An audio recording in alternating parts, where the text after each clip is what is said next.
que nous allons aujourd'hui nous consacrer aux incendies, forêts et sociétés. Il y a quelque temps, John Shine appelait à développer la recherche, John Shine étant le président de l'Académie des sciences avec lequel nous avons eu des échanges à ce sujet, l'Académie des sciences australienne. Pourquoi? Bien parce que les catastrophes des incendies de ces dernières années, en climat méditerranéen, il y a eu le Portugal, la Grèce et puis la Californie, et à l'automne dernier, les grands incendies d'Australie, ce qu'on appelle les méga-feux. À cette occasion, l'Académie d'agriculture a noué des liens avec l'Académie des sciences d'Australie, donc avec John Shine, et Yves Biraud, qui est l'ancien secrétaire de la section forêt de notre académie et qui est aussi chef de département honoraire des recherches forestières de l'INRA. Eh bien, il a traduit l'avis de l'Académie des sciences d'Australie et il s'est interrogé sur une comparaison avec cette société et cette situation australienne et la situation française. Et c'est un point de vue qui a été publié le 4 février sur notre site que vous pouvez retrouver. Donc, je vous y renvoie. Et il montrait que rien n'était évident dans la compréhension de ces incendies, ni sur les causes, ni sur leur évolution, avec la pression démographique, avec la gestion mal adaptée de ces espaces. Donc, pour essayer d'y voir plus clair et de mieux comprendre, eh bien, Yves Biraud nous a préparé une séance aujourd'hui pour laquelle il fait appel à 3 conférenciers qui répondront aux principales questions. Ces incendies sont-elles en augmentation ou bien avons-nous oublié, hein, parce que je me rappelle toujours que mon père disait qu'en mai 1949, les Landes brûlaient en mai. Hein, et que donc, quelle est l'évolution? Et la France ne peut sans doute pas être à l'abri si elle développe, il faut qu'elle développe des méthodes de prévention. Alors, pour introduire cette séance, eh bien, Bernard Hubert, qui est membre de l'Académie, va introduire la séance et ainsi sera mis à l'honneur le département de l'INRAE d'Avignon, auquel sont attachés 2 de nos conférenciers et Bernard Hubert, qui y a mené une partie de sa carrière. Donc Bernard, la parole est à toi. Merci Nadine. Donc je passe sur mes diapos, hein, c'est ça? Oui. Donc d'abord, je voudrais d'entrée de jeu remercier Yves Biraud de m'avoir proposé de faire cette introduction. Bon, c'est un clin d'œil à des collaborations qu'on a eues il y a un certain nombre d'années où il m'avait été demandé, à la demande des forestiers et par le PDG de l'INRA de l'époque, Jacques Pauly, de créer une unité à Avignon sur la place et les enjeux que l'élevage pouvait jouer dans le cadre de la prévention des incendies de forêt. Et cette unité, l'unité d'éco-développement, a été hébergée par l'unité de recherche forestière à son arrivée. Donc c'est des souvenirs et des gens avec qui j'ai travaillé pendant des années, et il y a ça un certain nombre d'années. C'est pour ça que vous me voyez introduire une session sur les forêts. La session s'appelle Incendie, forêt et société. Bon, une image là qui montre, raccourci entre forêt et société. C'est une image prise à l'occasion d'un des grands incendies de ces dernières années en Corse. Bernard, je me permets de te dire que tu n'as pas mis ta présentation en partage. Donc nous ne voyons rien, sauf ta tête. Ah oui, mais alors je ne sais pas comment je peux... Il faut que je ressorte du diaporama. Ah oui, oui. Là, vous ne le voyez pas, là, hein? Non, il faut que tu partages ton écran avant que ce soit en diaporama et tu le mets en diaporama dès que c'est sur l'écran. Voilà, ça c'est bien. Voilà. Et il te reste... Voilà. Bon. Donc, je ne vais pas reprendre ce que je viens de raconter. Vous avez l'image sous les yeux. Comme l'a introduit Nadine, on a un peu l'impression aujourd'hui, du fait probablement aussi des phénomènes d'information et de circulation de l'information dans le monde entier, que ce problème des incendies de forêt devient un problème mondial qui concerne tout le monde, même si donc, je vous dis, il y a une quarantaine d'années, on travaillait sur ces questions-là en région méditerranéenne. On a envie d'entrée de jeu de distinguer un peu quand même ce qui se passe dans les zones tropicales, hein, où les grands incendies sont quand même liées volontairement à des activités humaines, soit dans le cadre des systèmes traditionnels de slash and burn qui deviennent de moins en moins durables par l'augmentation démographique, la réduction des espaces, le fait que les feux, du coup, tournent beaucoup plus rapidement que ça n'a été dans les systèmes habituels. C'est aussi dans ces zones-là qu'on trouve bien sûr les grands défrichements faciles pour l'extension des zones d'élevage ou des cultures, des monocultures de soja et autres plantes à vocation mondiale. Bon, c'est quand même la situation brésilienne typique. C'est quand même différent dans les zones tempérées, chez nous en particulier, où bien sûr les feux, dans leur grande majorité, viennent aussi des actions humaines, volontaires dans les situations de malveillance, bien plus souvent en situation accidentelle, les pique-niques, le travail en forêt, des jours où il vaudrait mieux pas, un jour où le vent souffle un peu fort, il vaudrait mieux pas s'activer en forêt.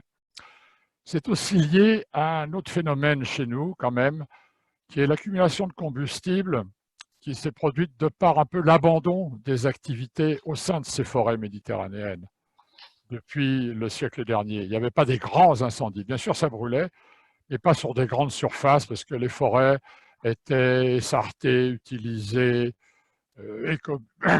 pratiquées. Il y avait de l'élevage, il y avait des gens qui y circulaient.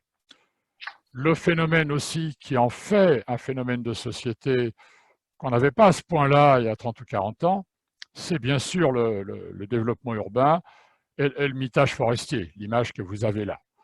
C'est-à-dire que des incendies de forêt ne concernent pas que les écureuils, la forêt et les forestiers, mais de plus en plus de citoyens qui trouvaient que c'était un endroit formidable pour y installer leur ville là. Ce qui veut dire qu'on est un peu passé par ce phénomène récent, d'une situation où avant, en gros la question c'était de protéger les espaces forestiers, de protéger les écosystèmes forestiers, vers maintenant de la protection des gens qui y vivent. Et peut-être un peu, on pourrait résumer cette situation en disant jadis on vivait de la forêt, aujourd'hui on se défend de la forêt, et la séance d'aujourd'hui va dire qu'il faut peut-être aussi inverser le point de vue, parce qu'on a envie de faire autre chose avec nos forêts, et pas uniquement que ce soit une nature menaçante, mais au contraire un capital pour en faire quelque chose, ce qui aide aux sociétés à mieux vivre dans leur environnement. Peut-être 3 points pour résumer ce qui est nouveau par rapport un peu à ce que vient de dire Nadine, pour continuer et puis la contredire un petit peu. C'est quand même l'extension temporelle, c'est-à-dire que les incendies, ils n'arrivent pas seulement en été. Chez nous, c'était en été par jour de Mistral, les jours à risque qui justifiaient qu'il y ait des avions et des patrouilles.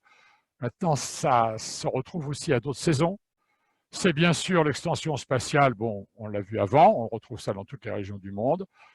Et derrière, on sent bien quand même le changement climatique, les modes d'utilisation des sols, aussi bien abandon, comme ce que je viens de raconter pour les forêts méditerranéennes, que enjeux d'utilisation pour ce qui est des grandes forêts tropicales, bassin amazonien, bassin du Congo.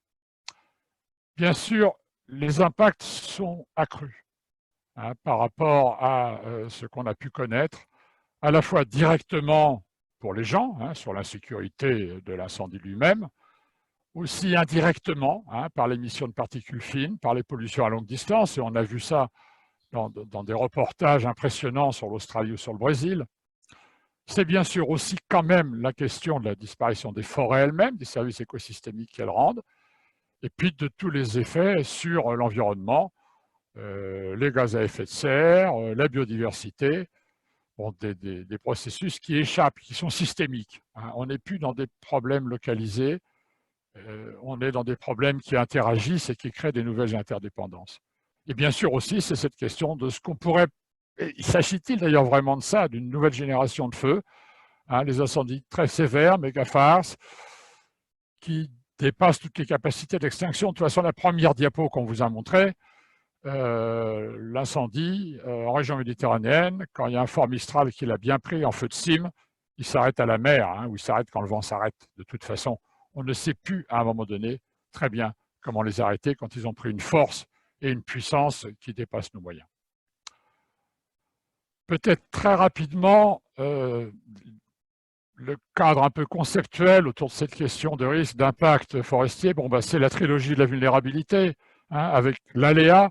Bon, les aléas ici, c'est le feu, hein, bien sûr, avec sa probabilité, en l'occurrence, et les intensités, et ça va être développé dans les exposés qui suivent. C'est la vulnérabilité, bien sûr, la résistance des arbres eux-mêmes, la résistance des communautés végétales, de la végétation, et c'était en ça qu'à l'époque, on avait vu comment introduire de l'élevage pouvait réduire la masse de combustible. À l'époque, on employait, avec un collègue qui a disparu depuis, Jean-Charles Valette, l'expression, c'était la méthode des 3 B pour réduire cette masse de végétation au sol qui facilite ensuite les feux de cime. C'était les 3 B, brûler, les feux dirigés, Eric en parlera, c'était broyer, bien sûr les broyages, et c'était brouter. C'était mon job là-dedans. C'est bien sûr la capacité des sols à se constituer. Et puis maintenant, eh ben aussi les matériaux de construction de ces habitations posées en pleine forêt. Et on sait bien que Californie, Australie, c'est des belles maisons en bois. Bien sûr, troisième élément du triptyque risque impact, c'est les enjeux socio-économiques. Donc ici, on est même confronté à des enjeux de vie humaine, bien sûr de santé, je l'ai dit directement, indirectement, les enjeux sur la forêt, la biodiversité, la perte des services écosystémiques, et bien sûr, tout ce qui est construction et infrastructure qui vont disparaître dans ces grands feux. Vous allez avoir 3 intervenants, je vais les présenter très brièvement, mais rassurez-vous, pour ceux qui ont envie d'en savoir plus sur les unités auxquelles ils appartiennent, les diapos seront ensuite sur le site de l'Académie. Premier exposé, donc Jean-Luc Dupuis, directeur de recherche à l'INRA à l'unité forêt méditerranéenne à Avignon, hein, qui lui travaille sur la modélisation biophysique de la propagation du feu et qui va faire un peu un bilan de l'état, comme on se pose la question aujourd'hui, les incendies de forêt, leurs impacts sont-ils en augmentation dans le monde? Ensuite, on fera intervenir un pompier, hein, Sébastien Lahaye, qui est aussi un pompier avec quelques qualifications académiques, et comme vous pouvez le voir rapidement, qui a beaucoup travaillé en France, mais qui est aussi dans plusieurs réseaux européens, qui a aussi passé un séjour en Australie, et qui va nous dire un peu justement cette situation des méga fires, des méga incendies, comment lui voit ça, comment on le traite, comment est-ce qu'on en parle au niveau international. Enfin, Éric Rigolo, donc, qui est directeur de cette unité d'écologie des forêts méditerranéennes à Avignon, lui nous présentera donc les nouvelles options. Hein. Comment est-ce qu'on fait pour vivre avec le risque feu, comme d'ailleurs on va vivre avec tout un tas d'autres risques, apprendre à faire avec et apprendre un peu à faire du judo, hein, c'est-à-dire à transformer les faiblesses en points forts et en atouts pour ce qu'on peut faire. Voilà donc les 3 exposés qui vont suivre et la conclusion sera apportée en fin de séance, après Paris Bureau, en sachant que, de façon à rendre un peu plus vivantes les webinaires, les questions interviennent après chacun des exposés et pas seulement en fin d'ensemble de la séance. Voilà, merci de m'avoir invité à cette séance de l'Académie d'agriculture. Bonjour à tous, bonjour à tout le monde. C'est la première fois que je fais un long exposé via le web. Alors dans cet exposé, comme cela a été introduit par Bernard, je tenterai de répondre à la question de savoir si les incendies de forêt et leurs impacts sont en augmentation dans le monde et pourquoi. Je commencerai par vous parler des feux de végétation, de l'évolution de leur activité, et puis je parlerai un peu aussi des impacts autres que les superficies brûlées. Ensuite, je me focaliserai successivement sur les tendances observées et leurs causes, d'une part pour les États-Unis et d'autre part pour l'Europe du Sud, 2 régions où on dispose de données fiables sur plusieurs décennies. Et enfin, je vous présenterai les évolutions qui sont attendues dans les décennies à venir en Europe du Sud et en France dans le contexte du changement climatique. Alors la carte que vous voyez ici montre la fraction de territoire brûlé chaque année dans chaque pixel de 0,25 degrés de latitude, longitude, entre 2001 et 2010, estimée à partir de données satellitaires. Les feux sont en fait détectés, comme on peut le voir, presque partout dans le monde, à l'exception toutefois des déserts, bien sûr. Et la surface brûlée annuelle représente 3,5% des terres émergées, donc c'est considérable. Et l'immense majorité de ces feux, comme vous pouvez le voir sur la carte, ont lieu en Afrique et dans les couverts herbacés, les steppes, les savanes boisées. Et les feux de forêt au sens strict, donc les feux qui brûlent des forêts, représentent une faible proportion en fait, de la totalité des surfaces brûlées, 3,6% si on n'intègre pas les savanes boisées. Alors, de cette carte, on peut tirer aussi l'enseignement que la fréquence des feux, qui conditionne en fait l'intensité des feux, qui conditionne les conséquences écologiques des feux avec leur intensité, est extrêmement variable, avec des temps de retour du feu de quelques années dans certaines régions, donc les savanes, là où la carte est rouge, jusqu'à plusieurs centaines d'années, voire des milliers d'années.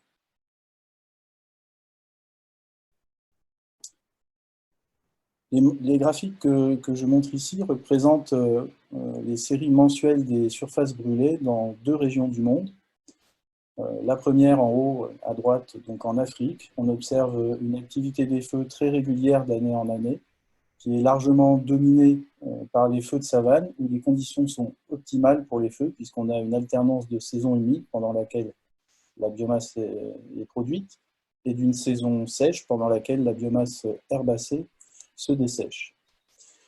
Alors sur le petit zoom en dessous sur le Sahel, la faible abondance de biomasse en fait, qui résulte de précipitations très faibles certaines années, limite l'activité des feux dans cette frange de transition entre la zone tropicale humide et la zone désertique. Au contraire, comme on peut le voir en bas à gauche, dans les zones tempérées de l'Amérique du Nord, les feux beaucoup moins fréquents présentent aussi une activité très irrégulière, due à des variations de la durée et de l'intensité de la saison sèche, ces variations étant en fait déterminées par les variations interannuelles du climat. Donc, dans ce cas de figure, il est plus difficile de déceler une tendance dans ces valeurs irrégulières.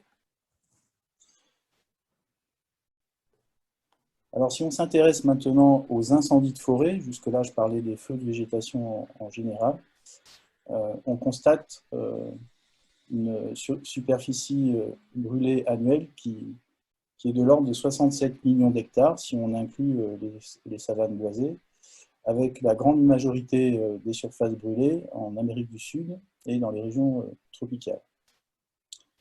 Le petit graphique en bas à gauche nous montre la fréquence des feux selon le couvert arboré en région tropicale. Donc, cette fréquence chute au-delà de 40% du couvert d'arbres. Donc les feux sont en fait peu fréquents dans les couverts denses des feuillus, comme dans d'autres régions du monde. Donc vous remarquerez, il y a quand même 80% des surfaces brûlées, des surfaces de feux de forêt, parcourues par les feux de forêt, dans les régions tropicales. La carte que je montre sur cette diapositive montre maintenant les tendances, donc l'évolution des surfaces brûlées annuelles telles qu'elles ont été observées à l'aide d'images satellitaires. Alors, à l'échelle globale, on observe en fait une diminution de l'ordre de 1% par an des surfaces brûlées, mais en fait, une analyse avancée de cette tendance montre qu'elle n'est pas significative. En revanche, elle l'est dans certaines régions, comme la partie nord de l'Afrique, l'Amérique du Sud ou l'Asie centrale. Pour les seuls feux de forêt, la diminution est plus forte, la diminution des surfaces brûlées est plus forte, comme vous pouvez le voir sur le graphique à gauche. Elle est de l'ordre de 3% par an à l'échelle globale, et il n'y a pas de tendance à partir de ces données globales sous les autres climats. Alors, quels sont les déterminants de l'activité des feux et des évolutions à l'échelle mondiale? Bernard Hubert a commencé à en parler. Le climat et les facteurs socio-économiques, ce sont les 2 grands déterminants de l'activité des feux. Les surfaces brûlées sont en fait corrélées positivement à la durée de la saison de feu, et celle-ci a augmenté dans de nombreuses régions du monde au cours des dernières décennies. Ce sont les couleurs qui vont du jaune au rouge sur la carte montrée en bas à gauche. Donc, en fait, cette durée de saison de feu a augmenté et ne veut pas expliquer, bien au contraire, la tendance à la baisse observée globalement dans certaines régions. En fait, les tendances montrées pour la période 98-2015 sur la diapositive précédente sont essentiellement liées aux évolutions de la population et de l'agriculture avec des corrélations de la surface brûlée des corrélations spatiales de la surface brûlée avec ces facteurs anthropiques qui changent de direction et d'ampleur selon les régions considérées. Donc les corrélations sont existantes ou négatives dans les savanes et les steppes, et elles sont positives dans les couverts forestiers denses, comme le montrent les petits inserts là, dans la grande figure de droite. Donc on a différents processus qui expliquent ces corrélations, tels que l'utilisation du feu ou au contraire la mécanisation en agriculture, tels que le pâturage, la protection contre le feu dans les régions les plus riches, ou encore la déforestation qui peut user du feu. Donc tous ces processus en fait agissent sur le nombre et la taille des feux, donc sur les surfaces brûlées. Quelques mots des impacts. Là, je vais être obligé de passer assez vite sur cette partie qui pourrait être très vaste. Les feux de forêt en fait consomment donc par définition une partie de la végétation qu'on appelle le combustible, et ils libèrent soudainement de grandes quantités de masse et d'énergie qui ont été accumulées par la photosynthèse opérée par les plantes. Et donc, ils ont ainsi des impacts sur l'atmosphère. C'est ce que montre à l'évidence cette photo du panache des feux d'octobre 2017 au Portugal, ou encore les effets sur l'ozone de la troposphère observés par satellite lors des feux de tourbe d'Indonésie en 1995, la photo du milieu. Donc les feux consomment plus ou moins de végétation selon sa structure et son humidité. C'est ce que montre la photo en bas à gauche. Et lorsque le sol est mis à nu, ils peuvent provoquer indirectement l'érosion des sols et même des coulées de boue dévastatrices après des pluies importantes. Et puis, ce qui n'est pas visible sur cette diapo, c'est les impacts sur la faune qui ont été très importants dans les grands feux de l'Australie récemment. Et puis, bien sûr, il y a les impacts sur les constructions, sur les biens et les personnes, et sur les pompiers qui sont amenés à défendre les biens et les personnes. Alors, je vais juste parler de deux types d'impacts. Le premier, les émissions annuelles de carbone. Elles sont très importantes, 2,5 milliards de tonnes par an. J'ai indiqué quelques ordres de grandeur dans le petit tableau en bas à gauche. C'est de l'ordre de grandeur de la séquestration de carbone par les écosystèmes terrestres. Donc les incendies de forêt, sur l'ensemble de ces émissions, représentent 15% de ces émissions, et 30% si on ajoute les surfaces relatives à des couverts d'arbres relativement faibles.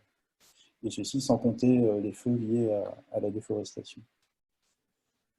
Deuxième type d'impact que je voulais montrer, ce sont les impacts socio-économiques. Donc, je vais juste montrer quelques chiffres qu'il faut considérer avec beaucoup de précaution, car les données sont très incomplètes, notamment sur les dommages. Donc, ces données sont issues de bases de données qui recensent les catastrophes naturelles et technologiques. Et les pertes, ce qu'on peut voir dans le tableau et ce qu'on peut voir d'abord dans le graphique à droite, c'est que les pertes liées aux incendies sont très faibles en comparaison des autres catastrophes. On assiste à une forte hausse aussi des pertes économiques sur la période 2010-2019. Et ça, c'est vraisemblablement lié à l'Amérique du Nord et à l'Australie, essentiellement.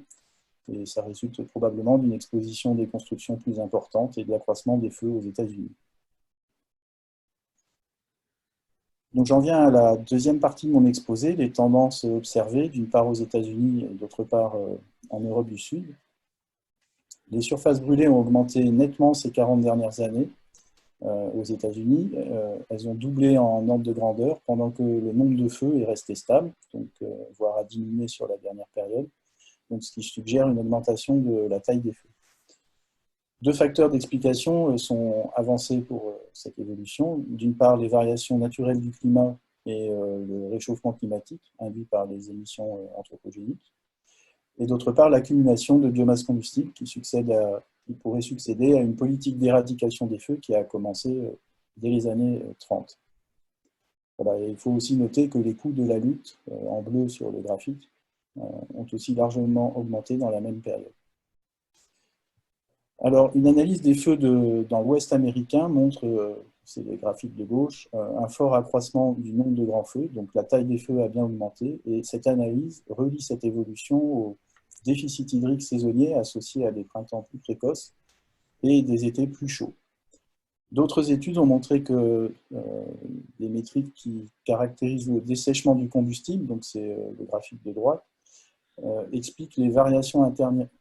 Le dessèchement du combustible explique les variations interannuelles de surface brûlée. Donc ici, on voit que ça explique 75% de la variation et que la relation est exponentielle parce que l'échelle est une échelle log sur l'axe Y. Le dessèchement est sensible bien sûr aux précipitations et à l'humidité de l'atmosphère, mais il est aussi accru par les températures élevées, au moins pour ce qui est de la nécromasse, c'est-à-dire le matériel mort.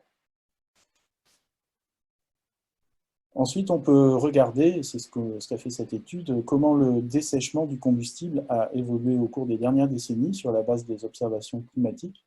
C'est la courbe en rouge dans le graphique en haut à gauche. La courbe noire montre, d'après des modèles, comment il aurait évolué sans le réchauffement climatique. Donc le réchauffement explique plus de 50% de cette augmentation, c'est la conclusion de cet article.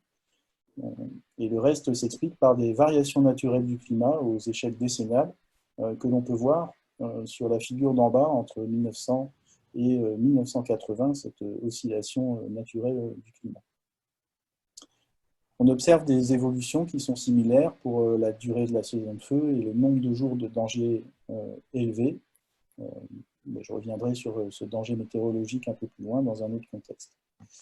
Donc en résumé, le déterminant principal de l'évolution observée aux États-Unis semble être le climat et l'accumulation du combustible a pu aggraver cette évolution. Pour ce qui concerne maintenant l'Europe du Sud, on observe une diminution, donc au contraire des États-Unis, des surfaces brûlées depuis 40 ans dans quasiment tous les pays, à l'exception donc notable du Portugal. Le nombre de feux a diminué depuis 2000, et avant 2000, il a augmenté au Portugal et en Espagne, ça explique la forme en cloche de la courbe à gauche. Mais il peut y avoir des biais en fait, qui sont liés à l'enregistrement des données pour les plus petits feux. Alors, au-delà de l'inspection visuelle des données, comme sur la diapositive précédente, une analyse des tendances a confirmé une baisse significative du nombre de feux de taille supérieure à 1 hectare. Donc, ces feux sont en fait ceux qui ont vraisemblablement échappé à la première intervention des moyens de lutte, des pompiers. Chez nous, et à la baisse des... Et donc, on observe aussi une baisse des surfaces brûlées, du moins jusqu'en 2011, qui est significative. Et toujours ceci à l'exception du Portugal. Et on peut voir aussi sur la carte, en dessous, les tendances qui varient d'une unité administrative à l'autre dans les différents pays, avec des tendances positives et négatives. Alors, comment expliquer ces tendances? On va d'abord s'intéresser aux dangers météorologiques, juste pour dire que finalement le danger météorologique en Europe sur les dernières décennies, il a augmenté quasiment partout, et notamment en Europe du Sud, sur la France et en Espagne. Donc ceci pose en fait alors le danger météorologique, qu'est-ce que c'est? En fait, c'est les conditions, les conditions météo et de sécheresse du combustible qui sont favorables au feu, à l'éclosion et à la propagation du feu. Donc, il faut aussi noter que ce danger en Europe, là je ne le montre pas sur cette diapo, mais il a moins augmenté en fait que dans l'Ouest américain. Alors, à quoi est due la diminution de l'activité des feux en Europe? Là, je prends l'exemple de la France, mais on a un cas très similaire, par exemple, en Espagne. Il semble que, il apparaît que la diminution de l'activité succède à un renforcement des politiques et des moyens de lutte dans les années 80-90. Donc en France, dans la région méditerranéenne qui représente l'essentiel des surfaces brûlées, la tendance est aussi nettement à la baisse pour les surfaces brûlées et les feux de plus de 1 hectare, qui sont typiquement les feux qui ont échappé à la première intervention des forces de lutte. Cette baisse succède à la définition et à la mise en place de la politique de prévention et de lutte dans les années 80, puis après à la stabilisation de la doctrine d'attaque des feux naissants. Voilà. On observe aussi une baisse après 2003 qui a pu être mise en évidence par une modélisation probabiliste des feux, mais dont les causes sont beaucoup moins claires. Alors les tendances maintenant qui sont observées au Portugal, en fait, comme je le disais auparavant, c'est un peu une exception, le Portugal connaît une hausse des surfaces brûlées. En fait, les grands feux récents sont associés à des vagues de chaleur et éventuellement à une sécheresse extrême, comme le suggère le graphique du bas. Après, quand on regarde ce type de graphique, il faut quand même faire attention à sa lecture parce qu'on montre ici des données annuelles, alors que chaque grand feu dure de 1 à 2 jours, peut-être quelques jours au maximum, en général. Donc ce facteur climatique, évidemment, pourrait expliquer l'augmentation importante du nombre de grands feux au Portugal depuis, on va dire, depuis 2000, quelque chose comme ça. Par ailleurs, l'abondance et la continuité du combustible sont un facteur aggravant qui a été démontré dans certaines études. Les plantations d'eucalyptus et les forêts de pins maritimes qui sont très présentes dans le centre du Portugal sont très favorables à la propagation du feu. Et d'autant que la déprise rurale qui a touché ces régions affecte aussi la gestion des forêts, favorisant ainsi l'accumulation du combustible. Alors je vais terminer par les évolutions attendues, comment les quantifier. Pour faire simple, sur la gauche, vous avez le système feu-végétation qui est extrêmement complexe, et des modèles existent pour cela, mais il comporte de nombreuses limitations. Et donc, ce qui est fait dans la grande majorité des cas, lorsqu'on s'intéresse aux évolutions futures liées au réchauffement climatique, c'est de projeter le danger météorologique d'incendie et puis les surfaces brûlées via des corrélations.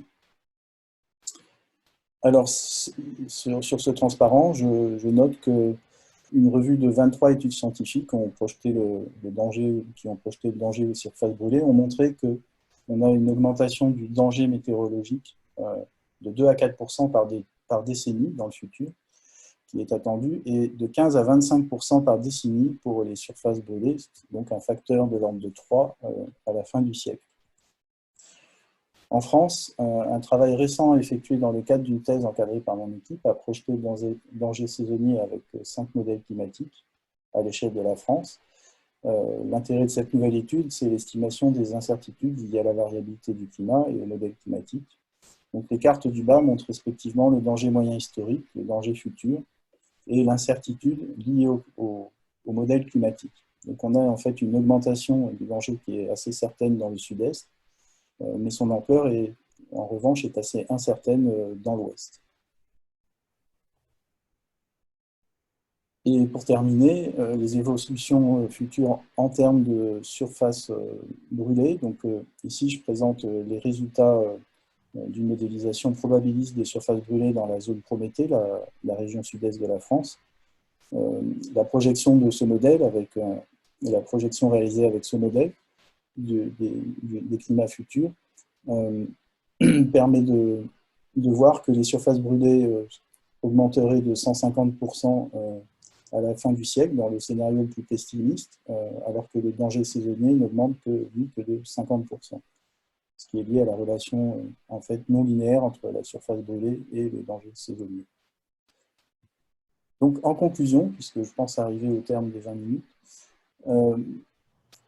en fait, ce que l'on voit, c'est que les mécanismes des évolutions qui sont observés sont souvent difficiles à démêler et qu'ils changent dans le temps et dans l'espace. Donc en résumé, quelles sont les tendances, les évolutions? La superficie globale parcourue par les feux et les émissions de carbone évoluent peu. En région tropicale, les surfaces brûlées ont récemment diminué sous l'effet des facteurs anthropiques. Aux États-Unis, les variations climatiques et le réchauffement d'origine anthropogénique ont conduit à des conditions plus favorables au feu et entraîné une nette augmentation des surfaces brûlées sur 40 ans. En Europe du Sud et en France, les surfaces brûlées ont tendance à diminuer sous l'effet des politiques de prévention et de lutte. Et puis l'exception du Portugal et les feux dévastateurs de 2017 au Portugal, ainsi que l'exemple des États-Unis, posent la question des limites de ces politiques dans les conditions extrêmes à venir, qui associent par exemple vagues de chaleur et sécheresse. Voilà, je vous remercie de votre attention. Merci beaucoup, monsieur. C'était très clair et avec des graphiques qui nous font réfléchir. D'ailleurs, les graphiques ont suscité des questions. Alors, je reprends en particulier les questions de Michel Dron, qui s'interroge sur les feux liés à la déforestation. Est-ce qu'ils sont pris en compte? Quelle est leur part dans le global que nous vous avez montré? Et d'ailleurs, à un moment, vous avez dit que il y avait 2,5 milliards de tonnes de carbone restituées dans l'atmosphère, mais plus les feux liés à la déforestation. Alors, comment comptez-vous l'ensemble de déforestation et incendies involontaires? Oui, alors là, j'ai remis la diapo qui montrait ça. Très bien. En fait, le chiffre de 2,5 milliards, c'est pour l'ensemble des feux, donc ça comporte aussi des feux liés à la déforestation. Vous avez ça sur le graphique en fait, de droite qui montre l'évolution des émissions de carbone, telles qu'elles ont été estimées dans une étude qui date quand même déjà de 2010. Ah oui, il y a les feux de savane, oui. Voilà, donc dedans, dans ces évolutions, on voit à la fois les feux de savane et de steppe, etc., une formation herbacée, les feux de forêt, les feux agricoles, et puis la déforestation. Alors justement, Michel Dron vous demande, pour la carte qui était avant, la carte des feux de 2001 à 2010. Et il s'interroge pour ces feux, pardon, je vais retrouver la question, n'y a-t-il pas des variations avec la période récente pour le sud-est de l'Australie, pour la Sibérie, le Portugal? Alors, je n'ai pas bien compris quelle était la carte ou la diapo en question. J'ai pas réussi à numéroter les diapos. 2010, ça doit être ça, oui. Oui. Oui, parce que ça commence. Alors, pourquoi est-ce que c'est bleu au départ? Effectivement, vos graphiques sont très beaux et vos cartes sont très belles. Il faudra qu'on puisse les regarder. Ah, 2001-2010, ça doit être la première, en fait. Oui, pardon. Donc, Oui. je n'ai pas compris la question en réalité. Excusez-moi. Mais... Y a-t-il pas des variations avec la période récente? Oui, oui, forcément. Et ça donne un panorama de ce qui se passe dans le monde. Alors, ce n'est pas la dernière étude, mais la plus récente, on peut avoir une carte qui va jusqu'en 2015. Bon, je ne l'ai pas montré, mais voilà. Donc, c'est pour donner. Ce qui n'a pas changé, c'est quand même la répartition, les grandes répartitions géographiques des feux qui n'ont pas changé depuis 2010. Après, bien sûr qu'au fil des années, cette carte, elle évolue. Très bien. Alors, Monsieur Perron, Jean-Louis Perron vous demande si les politiques de prévention et de lutte aux États-Unis sont insuffisantes par rapport à celles de l'Europe du Sud. Et est-ce que, je rajouterais, est-ce que la négation du changement climatique qui a lieu actuellement aux États-Unis n'influence pas encore ce manque de prévention?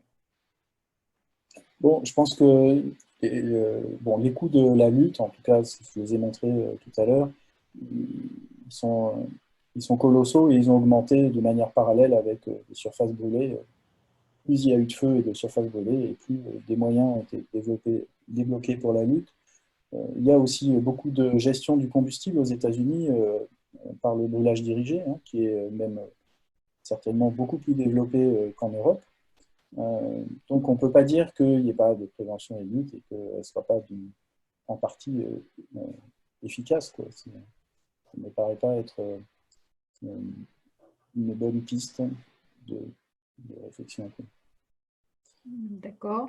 En revanche, le contexte est très différent. Il faut quand même voir qu'aux États-Unis, comme je le disais tout à l'heure, d'une part, le danger météorologique a beaucoup plus augmenté qu'en Europe. Oui. Ensuite, sur les dernières décennies. Ensuite, il se trouve qu'il y a des oscillations naturelles du climat qui font que cette augmentation a été encore plus importante. Et puis, s'ajoute à ça un territoire qui est extrêmement vaste, avec dans l'Ouest américain des territoires qui sont quasiment sans population, enfin peu de population. Bon, ce n'est pas le cas de la Californie, mais c'est le cas de beaucoup de territoires. Et donc, ça répond partiellement à la question de Katia Laval qui se demandait justement si la situation météorologique plus favorable en France jouait, et puis s'il n'y avait pas aussi le travail sur les combustibles en France. Oui, ça, je pense que ça Là, répond nous aussi à reviendrons au cette cas question. français, je pense, mais Oui. bien. Eh bien, je vous remercie beaucoup. Nous prendrons d'autres questions un peu plus tard parce qu'elles se complètent ou se rapportent à la dernière intervention. Et nous allons passer la parole à Sébastien Lahaye. Merci. Merci beaucoup, Monsieur Dupuis. Moi, je vais vous parler des méga incendies. Et on va essayer de se poser la question, est-ce que c'est une nouvelle donne et en quoi c'est une nouvelle donne?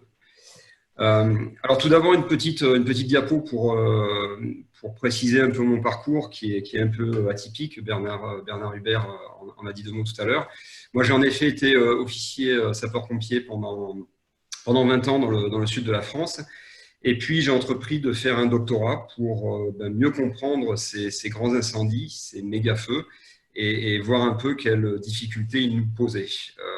Lors de ce doctorat, j'ai été amené à aller travailler pendant 1 an en Australie avec une fabuleuse équipe de recherche. Et puis, depuis mon retour en France, il y a maintenant 3 ans, je me suis un peu éloigné du monde pompier, mais en restant connecté avec lui.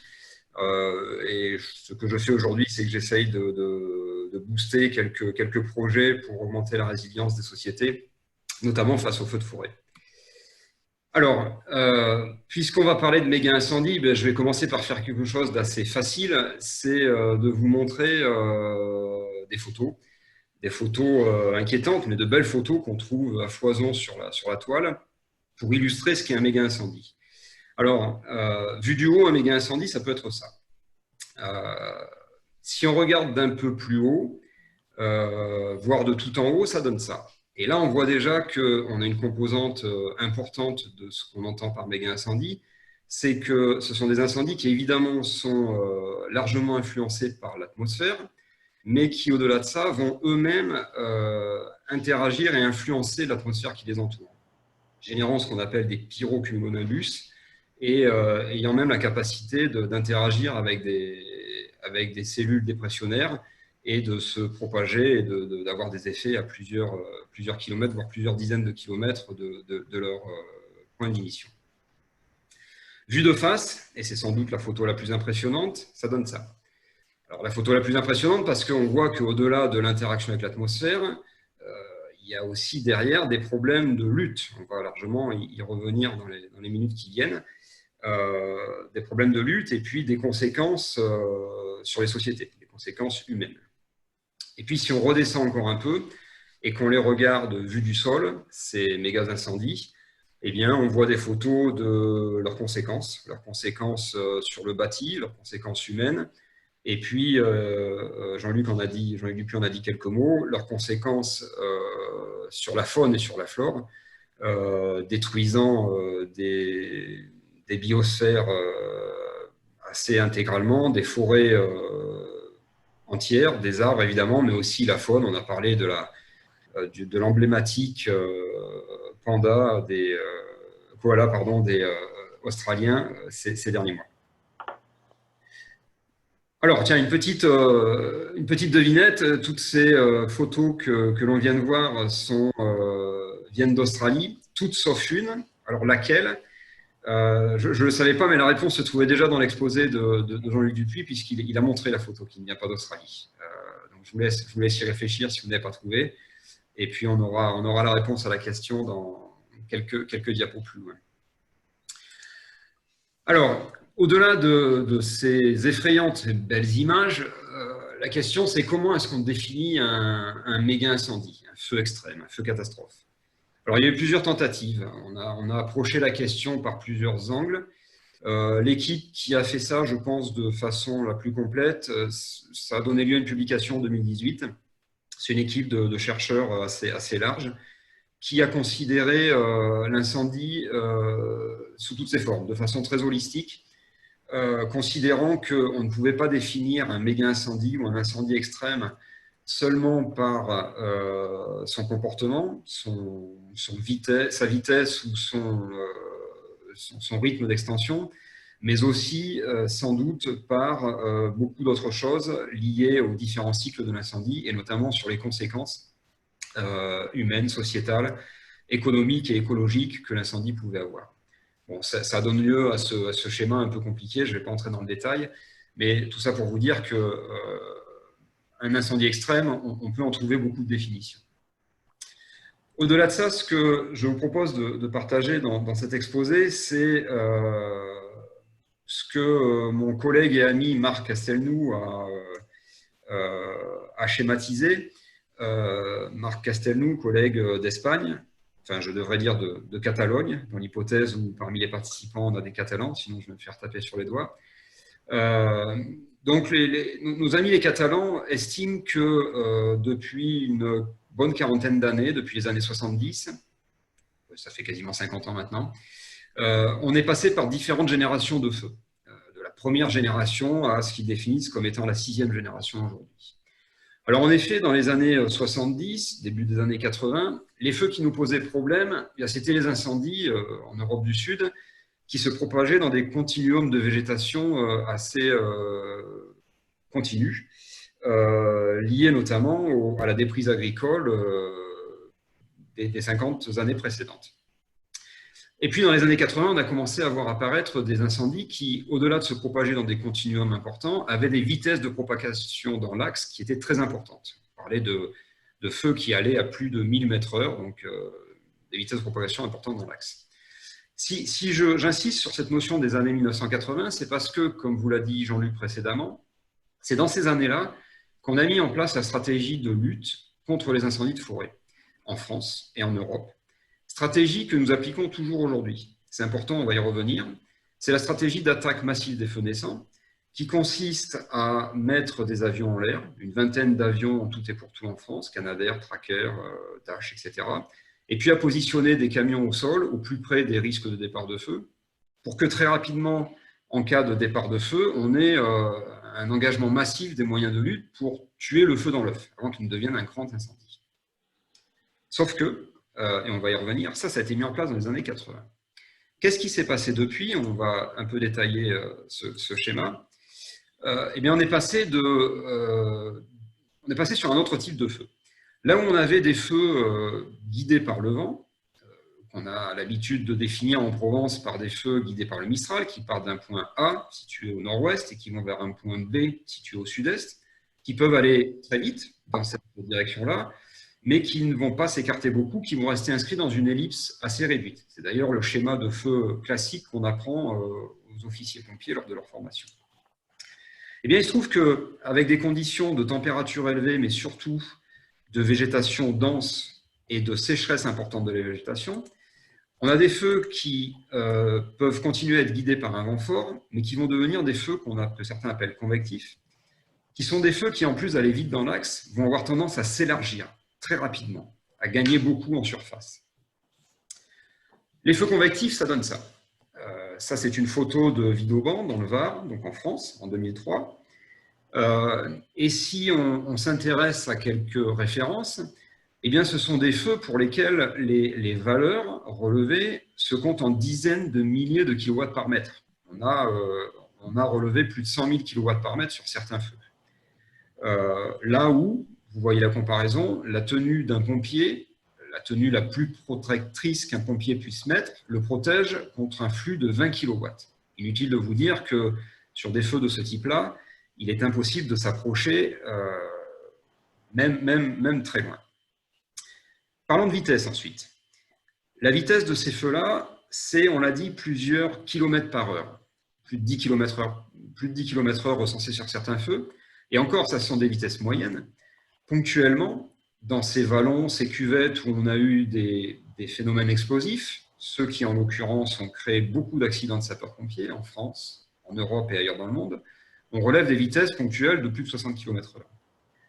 Là où les moyens de déplacement, les moyens de lutte se déplacent, donc je parle de camions, de pompiers qui sont dans des camions, qui sortent du camion, qui tirent des tuyaux pleins d'eau, qui éteignent le feu, puis ensuite qui vont devoir rouler les tuyaux dans les camions pour aller déplacer les camions et faire le plein d'eau. Ben ces moyens de lutte, leur capacité d'extinction, c'est quelques centaines de mètres par heure. Enfin, si on parle de saute de feu, nombreux d'entre vous, je pense, connaissent la grande politique de prévention française qui tourne, qui ne comporte pas que ça évidemment, mais dont un des points forts, un des pivots, c'est cette notion d'obligation légale de débroussaillement, qui dans le sud de la France impose aux habitants ou aux propriétaires ou aux occupants d'habitations en zone forestière ou à proximité de couper la végétation arbustive dans un rayon de 50 mètres.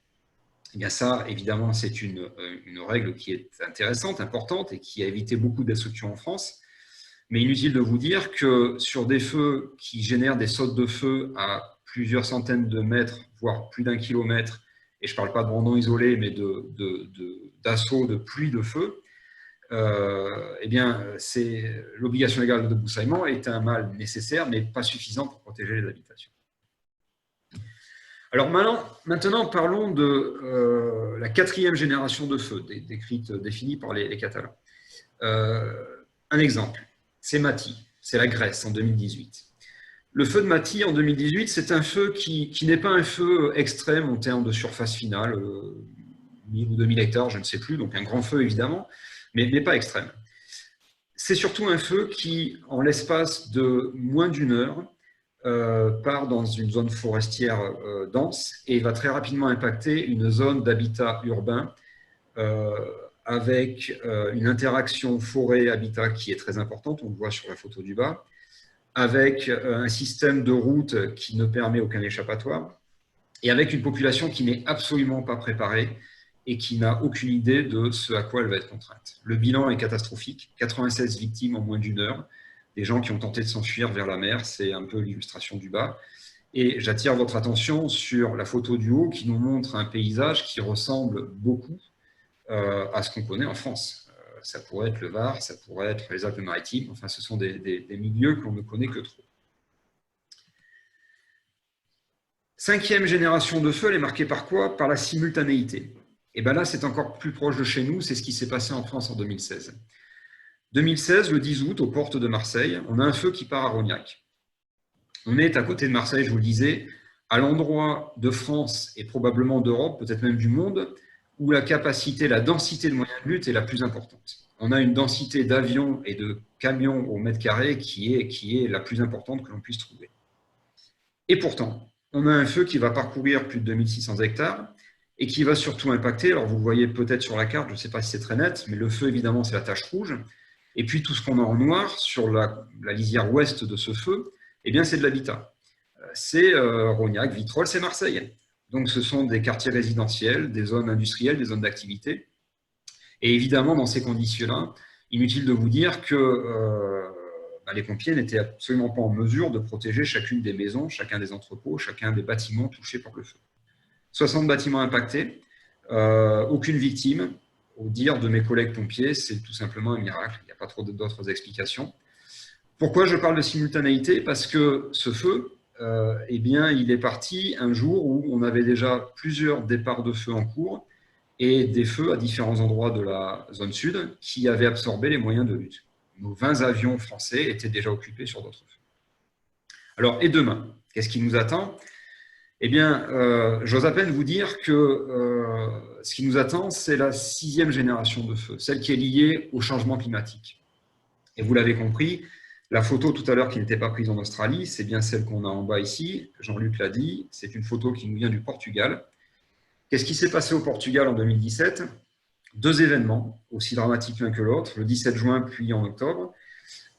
Et lors de ces 2 événements, on a, alors certes, des conditions climatiques qui sont extrêmes, une végétation très dense, on en a parlé, des forêts d'eucalyptus, de la monoculture d'eucalyptus et de pin d'Alep, très sec, une sécheresse très marquée, mais notamment dans le 2e cas, au mois d'octobre, on a aussi le passage d'une cellule cyclonique, la tempête Ophélia, qui passe au même moment que le feu éclos, et qui va eh bien, transformer ce feu en un feu tout à fait dantesque dans des conditions de système météorologique atlantique.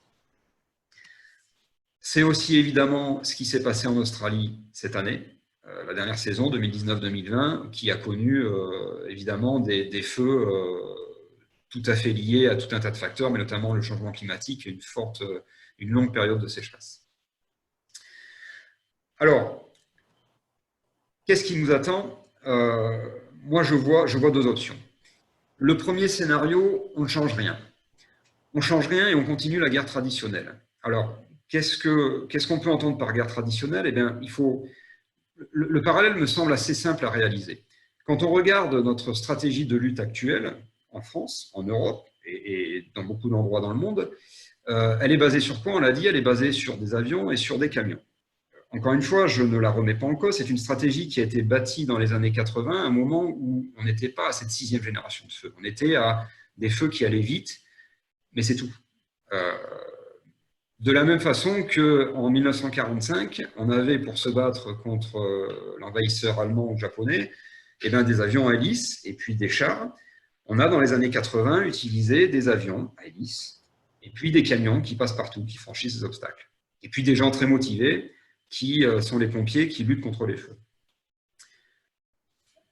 Est-ce qu'avec ces moyens, on peut lutter contre le feu nucléaire que représente, passez-moi l'expression, je suis désolé de parler de feu nucléaire, mais en tout cas, les images qu'on a vues me semblent permettre cette comparaison. Est-ce qu'on continue à utiliser ces moyens pour lutter face à ces feux? Eh bien, j'aurais tendance à dire que ça me semble tout à fait illusoire et dérisoire. Contre ces feux, on ne peut pas lutter de la même façon avec 20 avions et des camions de pompiers. Alors, avec quoi on lutte? Eh bien, Éric Rigolo va rentrer dans le détail d'un certain nombre de points, mais on lutte en faisant beaucoup plus de prévention, en limitant les continuums de végétation, en faisant vraiment de la gestion du paysage. Et puis, on lutte en préparant les populations à se prendre en main, et puis en construisant la résilience. Et je ne sais pas combien de temps il me reste, mais je vais terminer par quelques diapos pour vous dire que l'Australie me semble porter une lueur d'espoir. Pourquoi? Parce que l'Australie avait déjà été marquée en 2009 par un événement qui a marqué les consciences, c'est le Black Saturday.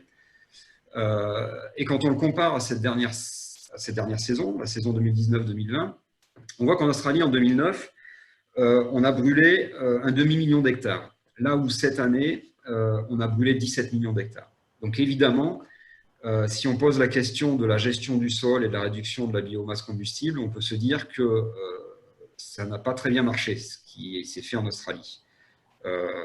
C'est discuté en ce moment, on se pose la question pourquoi, des réponses commencent à émerger. Je ne vais pas entrer dans le détail. Par contre, ce qui me semble plus intéressant, c'est de regarder la suite. Les destructions. En dépit de la surface beaucoup plus importante brûlée, on a brûlé certes 3000 habitations, mais ça n'est pas démesurément plus que les 2000 brûlés en 2009.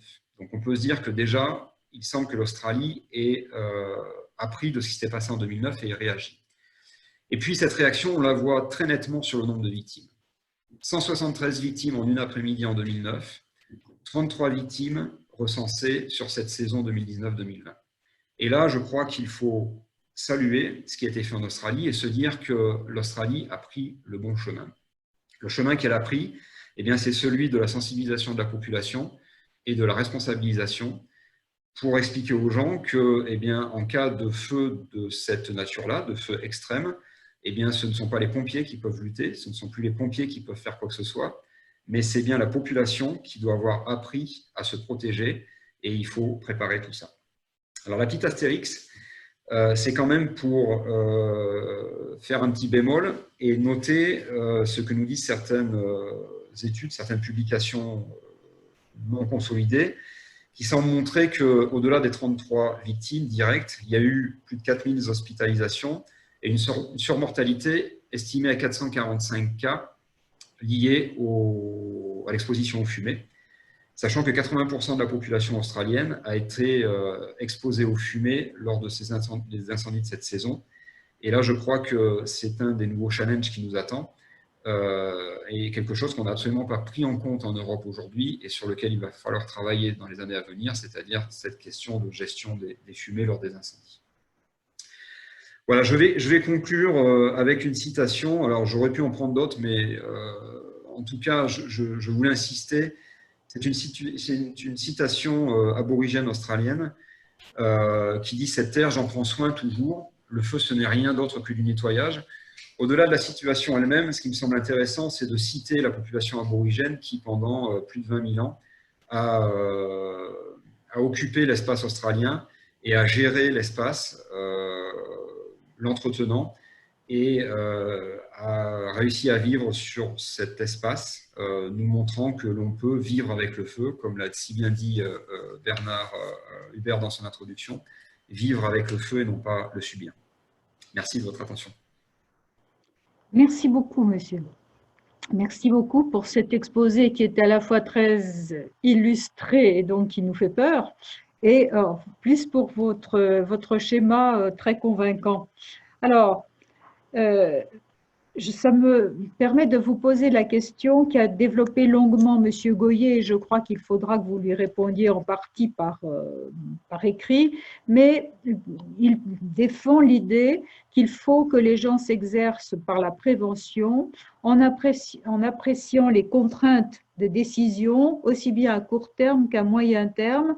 Donc, il réfléchit aux décisions à court terme, théorie et capacité à investir les territoires, et à moyen terme avec les engagements des institutions.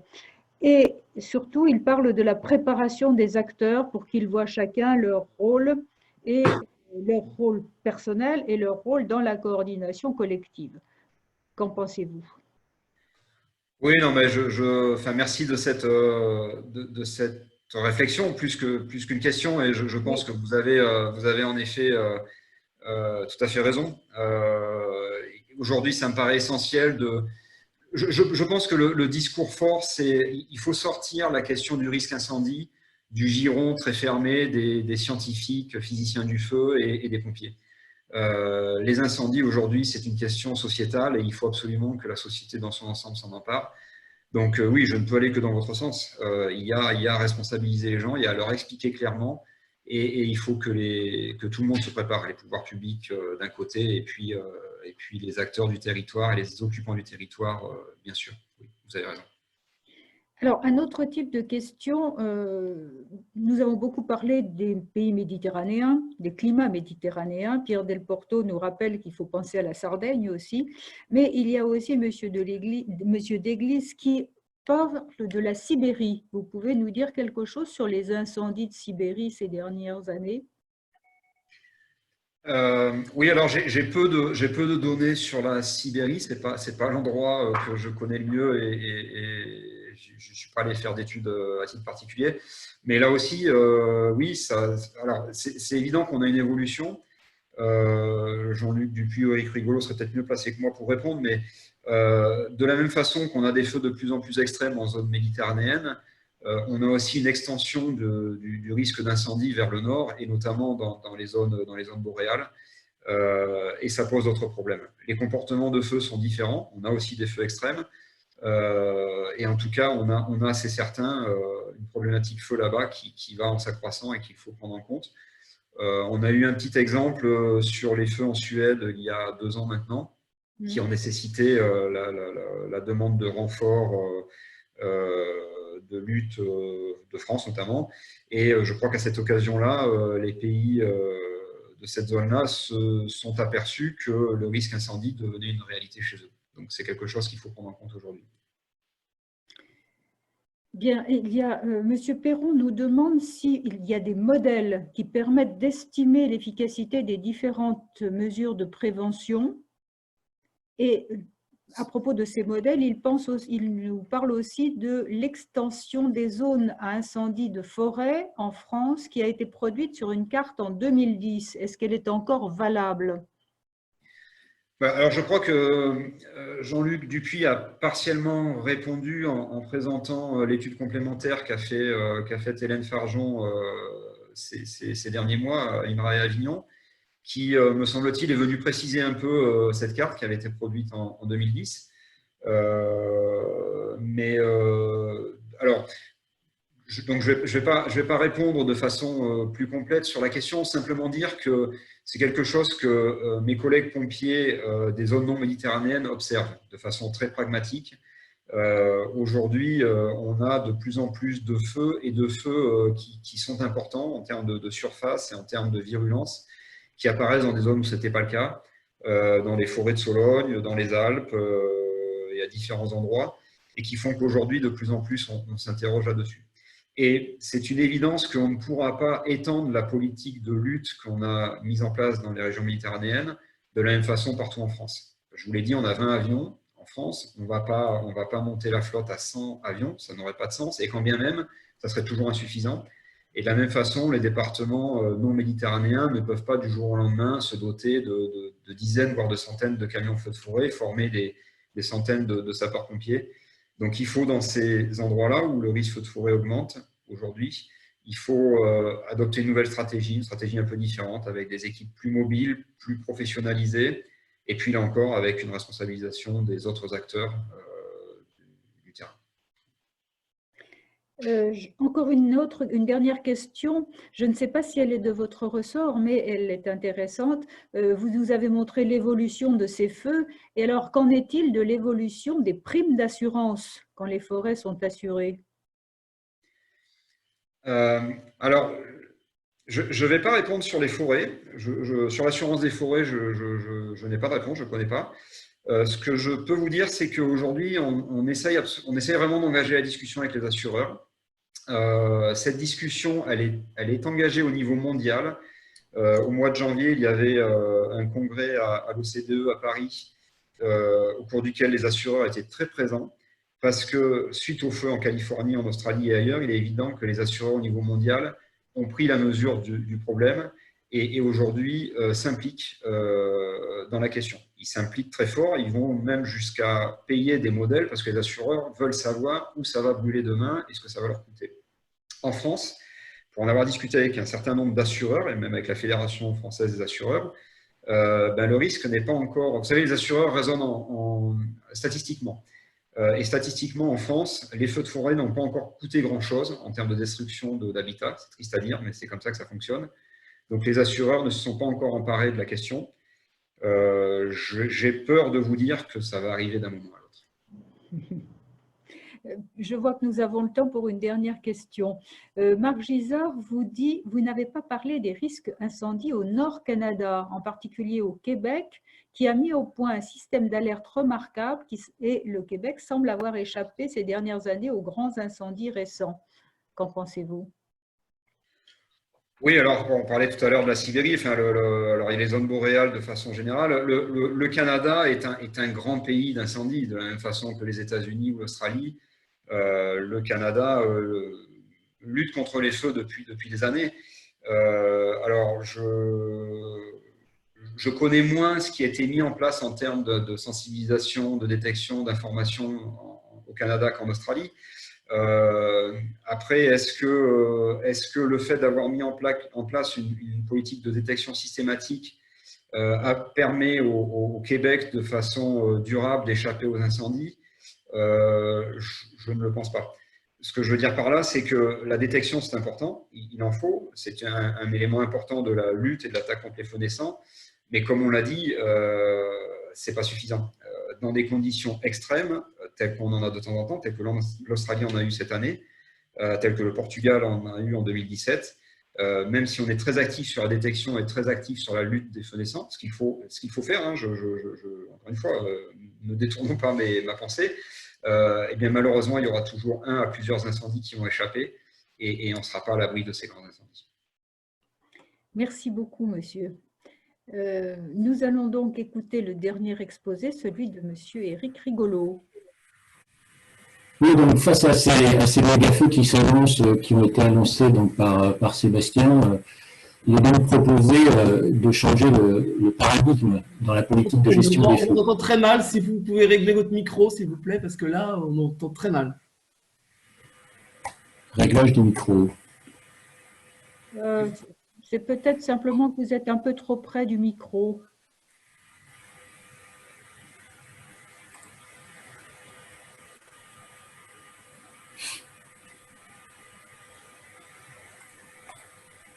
Il y a un bruitage de fond. Ah, il est disparu.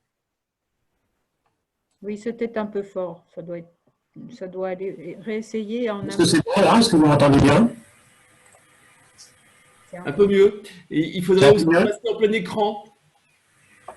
Pardon? Il faudrait aussi que vous passiez en plein écran parce que là, on voit, vous n'êtes pas en plein écran.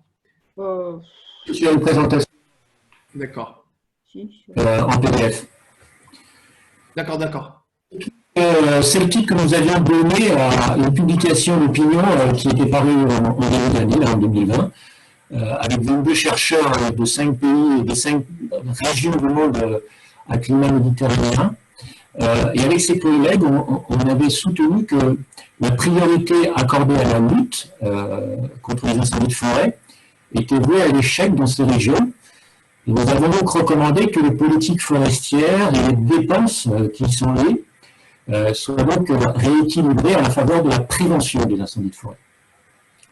Donc en effet, on est parti du principe qu'aucun investissement, aussi important soit-il, dans les luttes contre les feux de forêt ne permettra d'empêcher les incendies dits extrêmes, et que le succès d'une politique de gestion des feux, s'il est mesuré comme on le fait aujourd'hui par les surfaces incendiées, par les surfaces brûlées, signifiera un échec à long terme parce que finalement ces méga-feux ne seront que reportés dans le temps. Donc par conséquent, l'efficacité des politiques de gestion des feux devrait plutôt être mesurée en termes de dommages socio-économiques, socio-écologiques évités. Voilà, donc ces changements de paradigme, c'est quand même un paramètre assez important. On va préciser d'emblée qu'on ne va pas en remettre en cause nécessairement l'effort de lutte contre les incendies de forêt, c'est-à-dire qu'il faut bâtir, comme le disait Sébastien, sur les fondamentaux qui ont déjà montré leurs preuves. Il ne s'agit pas de tout changer, mais de rééquilibrer le système vers plus de prévention, vers plus d'atténuation, vers une meilleure préparation. Donc ces mesures devraient permettre de réduire à l'avenir des dépenses dans la lutte contre les incendies de forêt, à mesure que petit à petit les paysages, les constructions et les populations deviendraient plus résilients au feu. Alors, on va revenir en détail sur ces différents points en nous fondant sur les résultats et les recommandations d'un projet de recherche européen que nous avions co-coordonné, Fire Paradox. C'est un des premiers projets, pas le seul, mais l'un des premiers à constater que les facteurs aggravants qui ont été évoqués dans les interventions précédentes, l'accumulation de la biomasse, le changement climatique, et aussi la présence de nombreux enjeux dans les zones soumises aux incendies, allaient conduire à une augmentation du risque incendie. Donc ce projet s'est déroulé dans les années 2005-2010, et c'est à cette époque que ces facteurs aggravants se sont transformés en grands incendies. Alors il y a des incendies des morts dans les années 2003 en France, c'est des incendies qui ont été vraiment marquants pour la communauté française.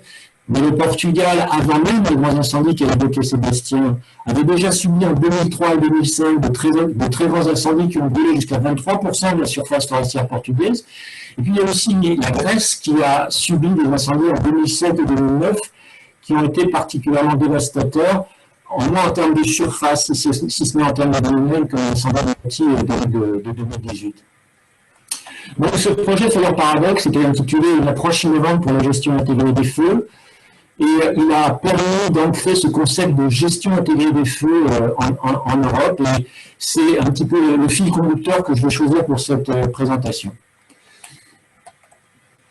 Donc, pour faire face à cette situation potentiellement explosive, le projet a proposé une nouvelle stratégie de gestion des feux. Alors, on a vu, il y a des feux extrêmement dommageables, potentiellement très destructeurs, il faut y faire face, bien évidemment, mais le feu a aussi une autre facette.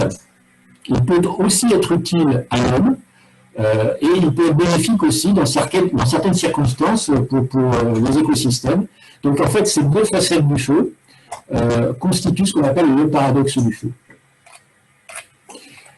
Alors, dans cette nouvelle vision du feu, le feu est évidemment une urgence face à laquelle il faut intervenir de façon à limiter potentiellement ces dégâts très importants, mais c'est aussi un processus écologique. Désolé, mais on vous entend vraiment très mal, hein. Il y a vraiment un problème de son. Alors, soit vous êtes trop près du micro, soit votre micro résonne, ou soit il y a de la résonance dans votre pièce, mais les gens ne peuvent pas entendre là. Alors, a priori, je ne suis pas trop près du micro parce que mon ordinateur là est à portée de bras. Je vais essayer de régler le micro lui-même. Peut-être en mettant un peu moins fort, parce qu'on entend beaucoup, on entend très fort, mais un peu brouillé. Alors peut-être un peu moins fort. Ouais, je vais essayer.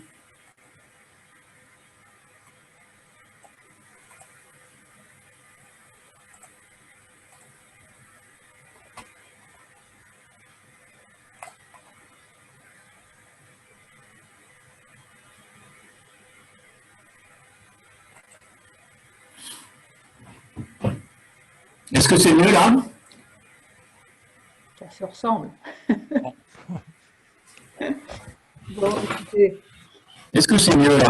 On peut couper nos micros, peut-être que c'est tout ça qui fait de l'écho. Est-ce que là, vous entendez bien?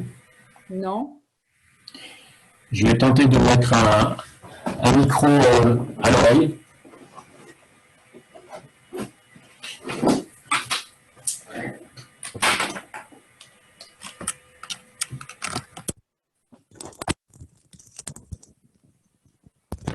Est-ce que vous m'entendez mieux? Oui. Ah, ça a l'air d'aller mieux. Ça a l'air mieux là, oui. Oui, oui. Ouais, d'accord. Ben, on va faire comme ça avec le micro portatif. Oui, c'est Ah, parfait. c'est très bien maintenant. Merci Bon, très beaucoup. bien. Bon, excusez-moi pour le début alors. Donc voilà, on va considérer donc que finalement éradiquer le feu sous toutes ses formes n'est ni souhaitable d'un point de vue pratique, ni souhaitable d'un point de vue écologique, et que par conséquent, il faut apprendre à vivre avec le feu.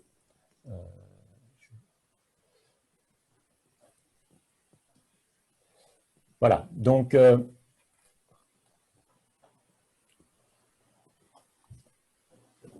une première manière d'appréhender la gestion intégrée du feu, ça passe par une vision intégrée de l'utilisation du feu lui-même, c'est-à-dire que dans l'espace rural et forestier, pour un meilleur contrôle du combustible, le feu peut avoir un rôle à jouer. Et la reconnaissance du paradoxe du feu va supposer de reconnaître les différents usages, disons, appropriés du feu qui concourent à une bonne gestion du combustible. Donc, il y a d'abord l'utilisation du feu par les populations rurales pour la gestion de leurs ressources, de leur territoire. Bien entendu, dans le respect des bonnes pratiques, dans le respect de la réglementation. Il y a aussi le développement du brûlage dirigé qui est mis en œuvre là par des équipes institutionnelles spécialisées. Et nous avons montré avec des collègues portugais que finalement, il pouvait y avoir un épaulement mutuel entre, disons, le feu traditionnel, le feu pastoral, et le feu institutionnel, le brûlage dirigé. Et ça a notamment été mis en œuvre particulièrement dans les Pyrénées avec le principe des commissions locales d'écobuage. Et la pratique du brûlage dirigé peut aussi permettre d'aguerrir les professionnels du feu tactique. Voilà, donc puisque Sébastien parlait de l'Australie, on peut noter qu'il y a un État d'Australie qui est l'Australie occidentale qui a développé depuis plus de 50 ans une utilisation massive et du brûlage dirigé et du feu tactique à très grande échelle et qui a quasiment résolu le problème des très grands feux. Et ça, on le sait peu parce qu'effectivement, c'est l'actualité de l'Est de l'Australie avec ces feux catastrophiques que l'on a pu voir qui apparaît dans les médias. Mais l'Australie est un continent de feu avec une pratique de l'utilisation du brûlage dirigé et du feu tactique, duquel nous aurions pas mal à apprendre, parce qu'en effet, en France et en Europe, on a encore des marges de progression. On pourra y revenir dans la discussion, surtout que Sébastien est notre nouvel animateur national du réseau des équipes de brûlage dirigé. Alors, la gestion intégrée du feu s'efforce aussi de mieux lier entre elles les différentes étapes du cycle de gestion de crise, qui était illustré avec la publication de Tendin et al. Tout à l'heure dans l'exposé précédent, et particulièrement pour ce qui concerne les feux de forêt, de lier la prévention et la lutte.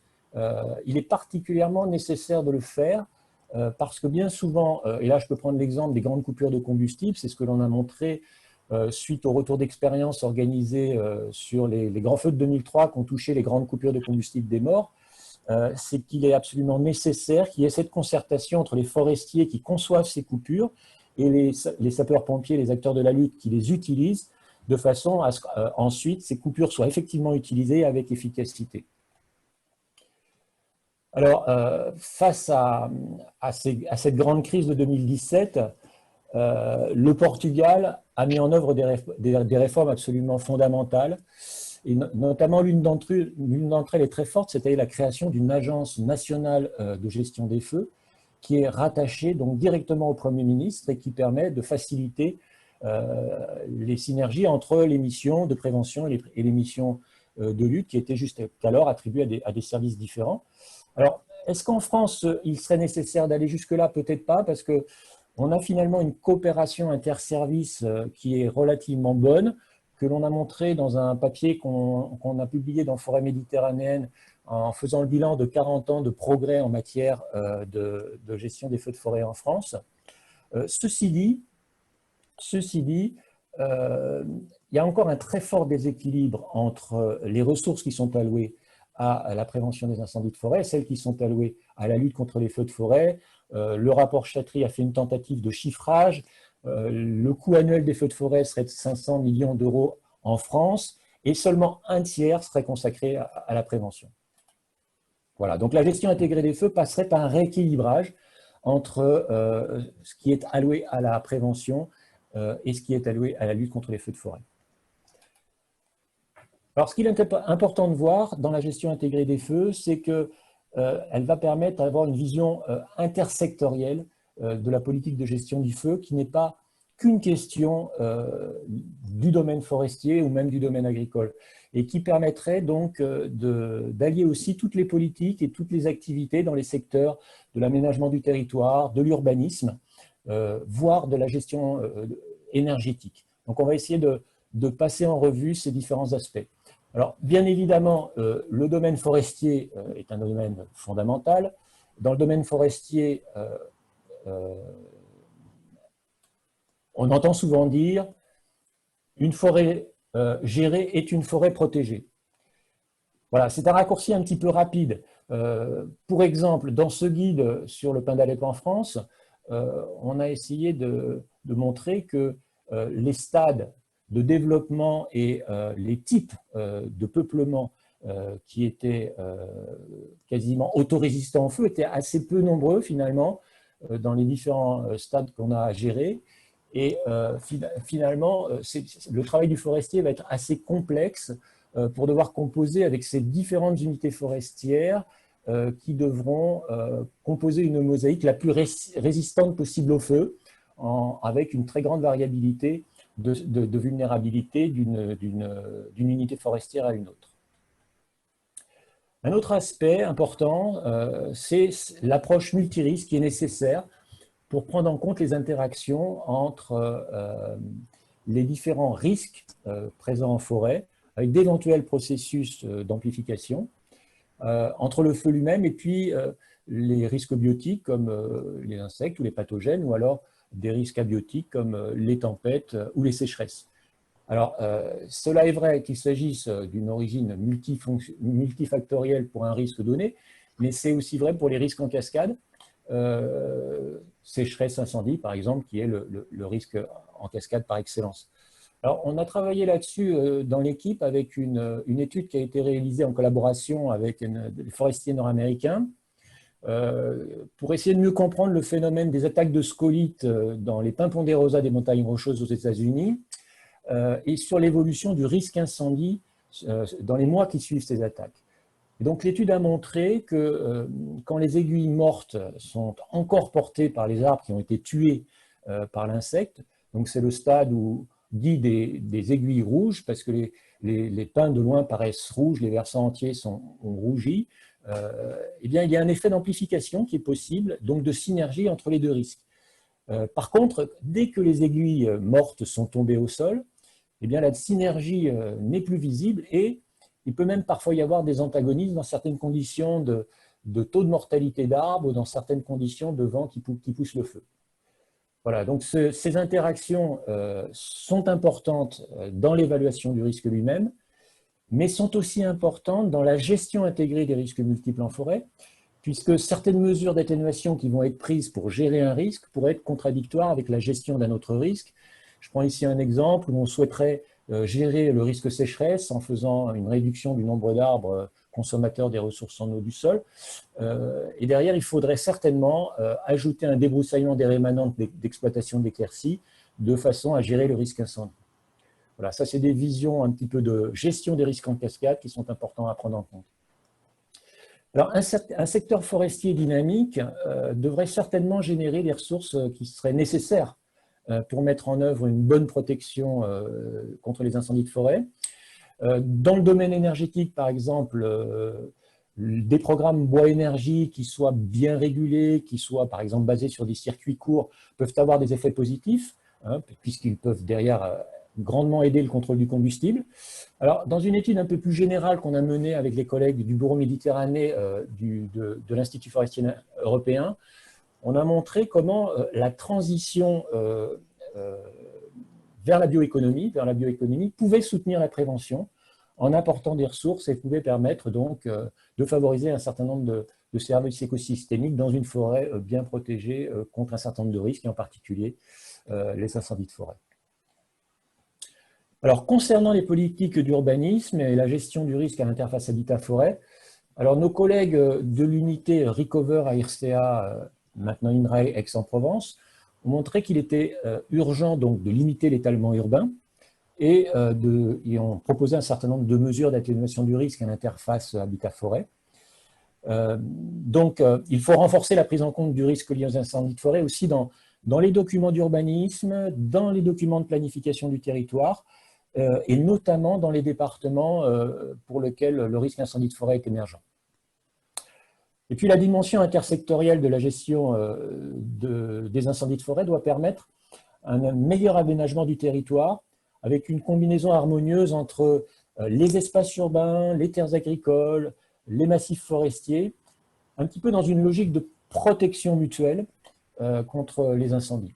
Et en particulier, la fragmentation et la discontinuité dans les usages du sol peut permettre de réduire la vulnérabilité des territoires.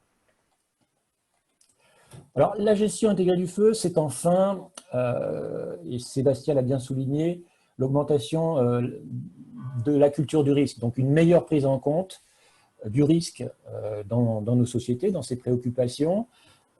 Comment améliorer cette culture du risque? Alors, c'est non seulement chez nos concitoyens, mais aussi dans nos organisations, et notamment dans les organisations en charge de la prévention et de la lutte contre les incendies de forêt. Donc, la culture du risque, c'est un ensemble de connaissances qui sont partagées sur un territoire donné pour un risque particulier, en l'occurrence le feu de forêt. Et donc, il s'agit d'abord bien connaître le phénomène, le comprendre, notamment celui des causes des incendies de forêt, et en particulier de toutes les activités humaines qui sont génératrices de mise à feu, ce qui va permettre derrière d'avoir une meilleure adhésion aux recommandations de prudence qui vont être formulées. Voilà, et donc la généralisation des cellules de recherche des causes d'incendie, et qui sont des cellules interservices qui fonctionnent très bien, pompiers, forestiers, gendarmerie et voire services de la magistrature, sont à favoriser, c'est absolument très pertinent. De manière générale, les retours d'expérience interservices, eux-mêmes interservices, doivent être systématisés. Alors, lors des retours d'expérience qu'on avait organisés sur les grandes coupures des morts qui avaient été soumis aux incendies de 2003, un résultat qui était clairement apparu, c'était le rôle des coupures latérales, des coupures qui permettent d'éviter l'étalement du feu sur les flancs, et donc à la fin finalement de réduire grandement la surface brûlée. Voilà, donc ces retours d'expérience sur un objet comme les coupures ou sur un autre doivent être systématisés pour améliorer la connaissance du phénomène et augmenter la culture du risque. La gestion de crise, c'est effectivement une composante de la culture du risque, et surtout pour nos organisations de secours et en lien avec les citoyens. C'est-à-dire qu'elle doit être en phase, la culture de nos organisations, avec la culture de nos citoyens, de sorte que la communication de crise soit efficace et soit bien comprise. Donc ça, c'est vraiment à construire, disons, en temps de paix, en période froide, de façon à être prêt le jour J. Donc. Et actuellement, ce que l'on voit, c'est que le dépassement des moyens de lutte que l'on a pu voir sur le feu de Rognac et que connaissent couramment les Australiens ou les Nord-Américains oblige à réviser la gestion de crise. Et par exemple, les Australiens ont une manière très transparente de communiquer avec le public le niveau de contrôle des incendies. Et il n'y a absolument aucun problème à qualifier un feu d'incontrôlé, ces très grands feux, de les qualifier d'incontrôlés, et de communiquer en temps réel ce niveau de non-maîtrise au grand public, de sorte que le public peut s'autogérer et prendre lui-même ses dispositions. Donc, il va s'agir non seulement pour les résidents à la lisière ou à l'intérieur des forêts de préparer leur milieu de vie avec une anticipation nécessaire pour que l'été venu, ils puissent agir en toute sécurité dans des comportements qui vont permettre de faire face au feu. Donc, il y a une disposition légale qui existe en France, qui a déjà été évoquée et qui est tout à fait fondamentale, c'est l'obligation légale de débroussaillement de 50 mètres autour des habitations, et qui n'est certainement pas assez appliquée, et qui est un des leviers fondamentaux pour faire face aux feux tels qu'on les connaît et aux feux tels qu'on les connaîtra dans le futur. Donc, cette obligation elle permet de reconstituer la discontinuité qui aurait existé autrefois entre les zones de vie et les zones forestières grâce au milieu agricole et qui aujourd'hui aurait disparu. On voit ici ces différences de photos à 50, à 60, à 90 ans d'intervalle et que l'on peut reconstituer donc au plus près des enjeux grâce à l'application très stricte de ces OLD. Alors, nos travaux de recherche ont montré toute l'efficacité de cette mesure. Donc, FireTech, c'est un modèle que nous développons ici à INRAE avec des collègues nord-américains du Los Alamos National Lab et qui permet de simuler le comportement du feu sur des petits paysages comme celui-ci. Donc, c'est l'un des seuls modèles, comme il est en 3D, qui va permettre de prendre en compte les interactions entre les écoulements de chaleur, mais aussi les interactions entre le panache ambiant, le vent, la végétation et la topographie, et qui finalement va nous permettre de simuler les conditions thermiques au plus près des cibles, que ce soit des habitations ou que ce soit des personnes. Voilà, donc on a utilisé ce modèle pour simuler les flux radiatifs sur ce petit paysage, les températures et puis les vitesses des gaz chauds envers ces cibles. On a fait une ligne d'allumage ici et sur 400 mètres dans une végétation non débroussaillée de pin d'Alep et de chêne vert avec un couvert arbustif. Le feu arrive donc avec une puissance qui peut être évaluée en tout point de la scène. Et ces travaux ont permis de montrer que la réglementation actuelle est un minimum donc pour assurer la sécurité des biens et des personnes. Et le seuil empirique de 50 mètres, il est tout à fait pertinent. Il constitue même une limite basse quand il faut avoir une intervention des sapeurs-pompiers pour protéger les biens et les personnes. Évidemment, les sapeurs-pompiers étant dans la chaîne les éléments les plus vulnérables par rapport au flux thermique. Voilà, donc la culture du risque d'un résident qui se trouve à l'interface habitat-forêt, c'est effectivement savoir préparer son terrain avant la saison estivale, mais c'est aussi savoir utiliser cet environnement sécurisé en urgence, sécurisé, c'est-à-dire en cas d'urgence, lorsque il faut choisir entre plusieurs options, l'option d'évacuer tôt ou l'option de confiner et puis de défendre sa maison. Tout cela doit évidemment être anticipé avec un certain nombre de préparations qui se font à l'échelle individuelle, à l'échelle de la communauté ou en interaction avec les autorités locales et qui doivent être préparées de façon à ce que le citoyen puisse contribuer à protéger ses biens, ses proches et en toute sécurité pour lui-même. Voilà, pour conclure, pour faire face à cette nouvelle donne et pour changer de paradigme, donc on vient de passer en revue l'ensemble des leviers possibles dans un cadre qui est celui de la gestion intégrée du feu. Et il nous reste à voir un petit peu les perspectives de recherche dans ce contexte. Donc là encore, en termes de recherche, l'approche doit être un petit peu systémique. elle va englober toutes les étapes du cycle de gestion de crise et prendre en compte la diversité des scénarios climatiques, la diversité des contextes biogéographiques, des contextes socio-économiques, et proposer des moyens pour une gestion qui soit plus rapide et plus pertinente dans toutes ces étapes du cycle. Donc évidemment la prévention et la préparation, y compris le dire du risque et avoir un indice de risque qui prenne mieux en compte la teneur en eau réelle de la végétation, la détection et la lutte, y compris la gestion de crise, qui sont des voies de recherche, notamment en interaction avec les SHS, qui sont importantes à prendre en compte. Et puis aussi la restauration post-crise, y compris l'adaptation des forêts au changement climatique, qui permet de préparer nos écosystèmes aux perturbations.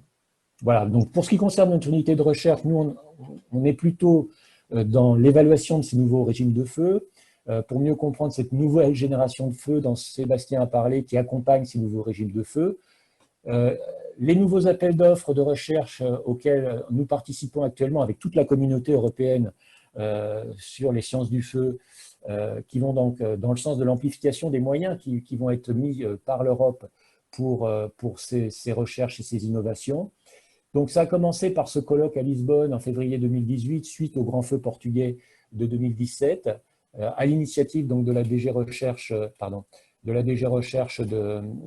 la Commission européenne. Donc l'Europe se mobilise actuellement avec pas mal de moyens qui sont mis sur la table, d'abord dans le cadre du programme H2020, mais aussi dans le cadre du Green Deal, qui va offrir aussi des moyens pour les équipes de recherche européennes sur ces sujets-là.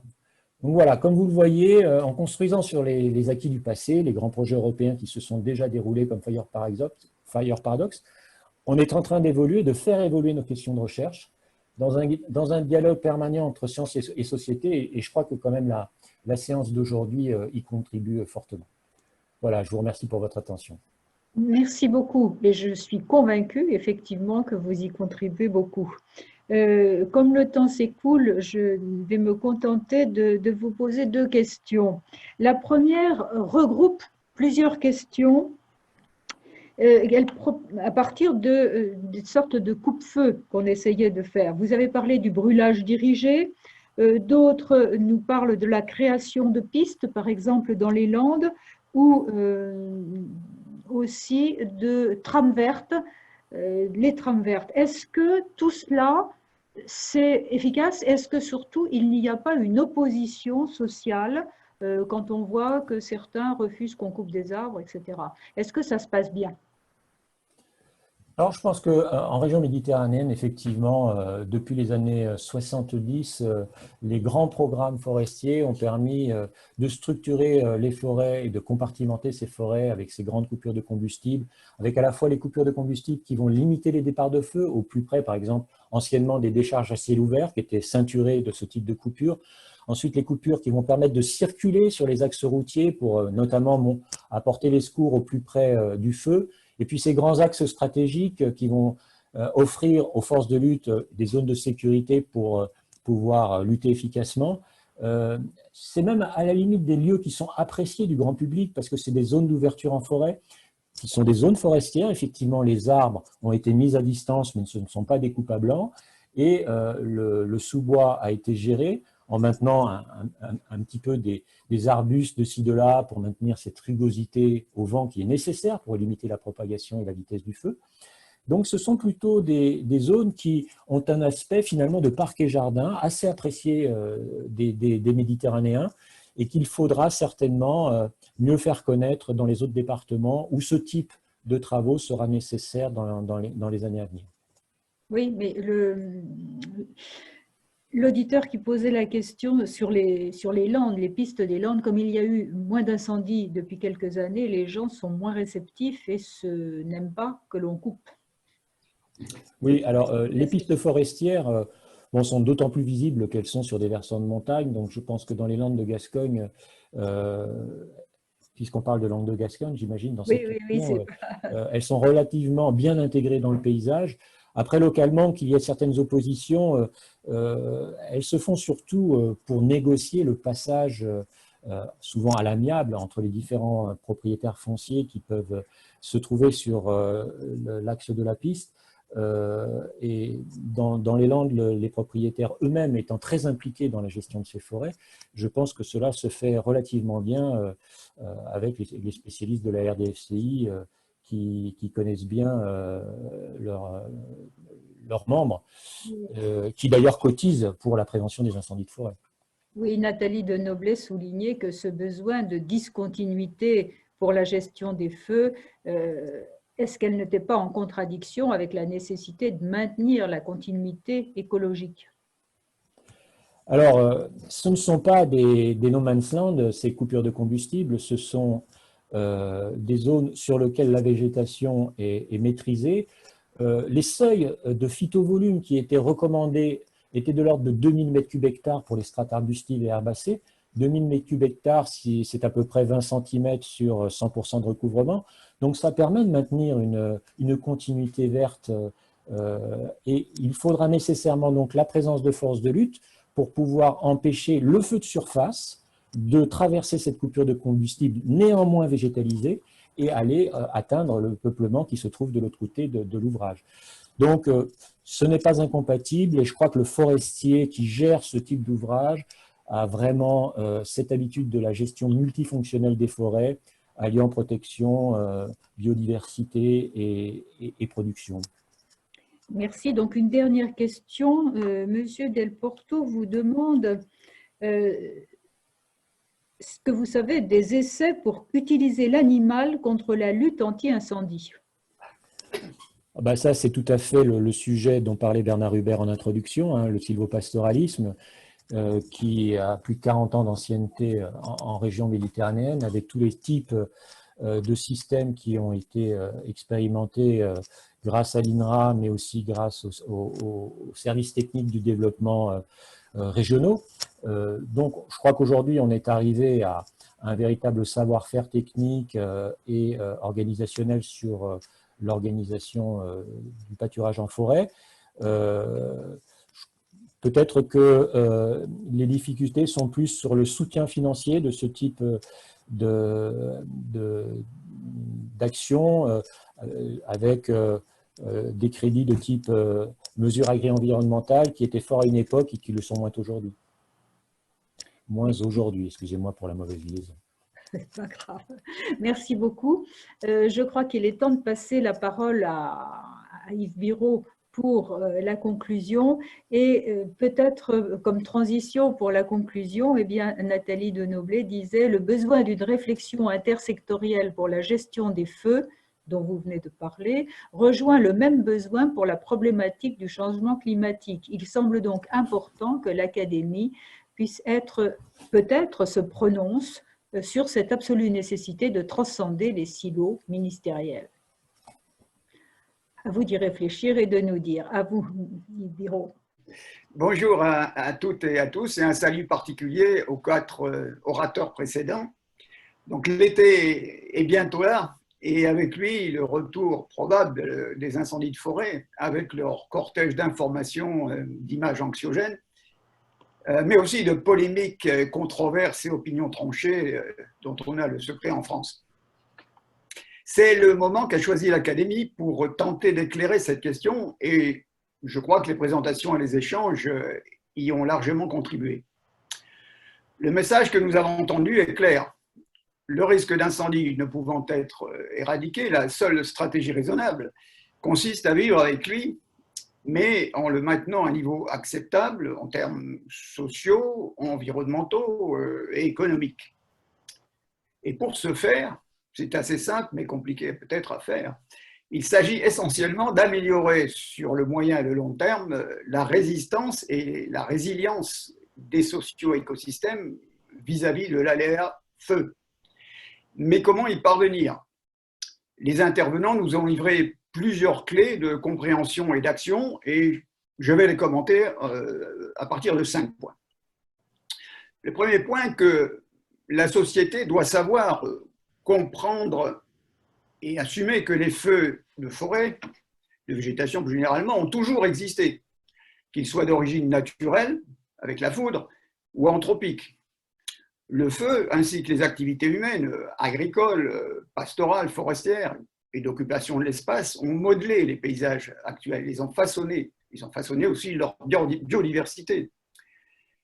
Mais les évolutions constatées de ces systèmes au cours des dernières décennies, comme le changement de l'utilisation des terres ou les interfaces forêt-habitat, dont plusieurs orateurs ont parlé, ont conduit à des modifications du régime du feu lui-même et qui est lui-même influencé par un réchauffement climatique déjà en cours. Et en lien avec ces évolutions, les impacts des incendies se sont diversifiés ou aggravés différemment selon les régions du monde, comme l'a rappelé Jean-Luc Dupuis. Et Sébastien l'a souligné, la problématique de la protection de la forêt contre les incendies s'est aujourd'hui élargie pour devenir souvent principalement une question de protection civile, à travers tous les exemples de la Grèce, du Portugal ou des États-Unis, de la Californie. Avec le réchauffement climatique, le danger météorologique de feu va continuer à croître dans de nombreuses régions du monde, y compris en Europe, où la zone à risque devrait s'étendre vers le nord, elle s'étend déjà d'ailleurs avec les feux en Suède, et aux régions de montagne du bassin méditerranéen. Jean-Luc Dupuis en a parlé. Même si des conditions climatiques extrêmes plus fréquentes augmenteront la probabilité d'observer des feux d'ampleur exceptionnelle, les feux extrêmes, il est difficile d'évaluer quelle sera l'activité future des feux sous un climat plus chaud. Et Jean-Luc Dupuis a parlé de ces incertitudes qui sont quand même importantes. En effet, le climat conditionne la productivité primaire des formations végétales et donc l'abondance de biomasse combustible, mais aussi à plus long terme leur composition spécifique. Par exemple, on sait que le chêne pubescent, exigeant l'humidité, sera probablement remplacé par le chêne vert, qui lui est plus inflammable, plus combustible. Donc également, la composition végétale va changer. En outre, bien sûr, dans le futur, comme aujourd'hui, les interventions humaines sur les feux vont continuer, ce qui fait que l'activité des feux sera elle-même modulée. Ça, c'est évidemment difficile à prévoir, ça va dépendre de ce qu'on va faire. Le troisième point concerne les incendies extrêmes, qui, comme Sébastien l'a souligné, se sont multipliés depuis quelques années. Et trois principaux facteurs sont en cause. La croissance démographique et l'étalement urbain, qui augmentent l'exposition des biens et des personnes et multiplient les mises à feu accidentelles, on l'a vu à travers les exemples présentés, mais aussi les changements d'usage des sols, qui favorisent le développement de la biomasse combustible, on l'a vu dans les pays méditerranéens avec la déprise rurale. Et enfin, les changements climatiques et les sécheresses associées, qui accroissent la combustibilité des végétaux et donc la propagation du feu. Avec des flux thermiques énormes et exceptionnels et des comportements erratiques, ces incendies extrêmes sont capables de modifier leur environnement atmosphérique pour créer finalement ce que Sébastien appelait des cellules cycloniques qui sont génératrices de déluges de feu, comme les Américains les ont nommés.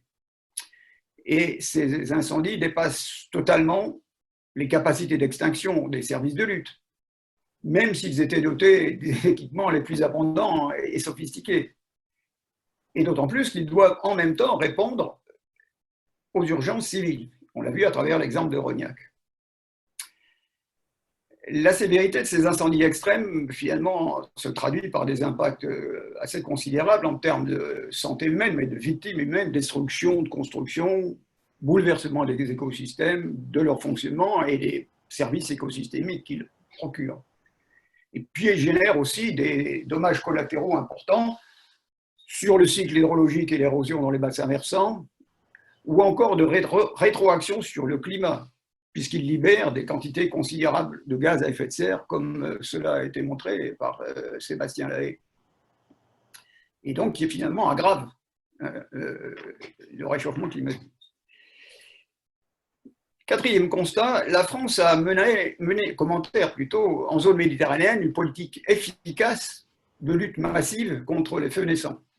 Non seulement la France, mais d'autres pays méditerranéens comme l'Espagne et l'Italie, bon, à l'exception du Portugal, comme ça a été rappelé.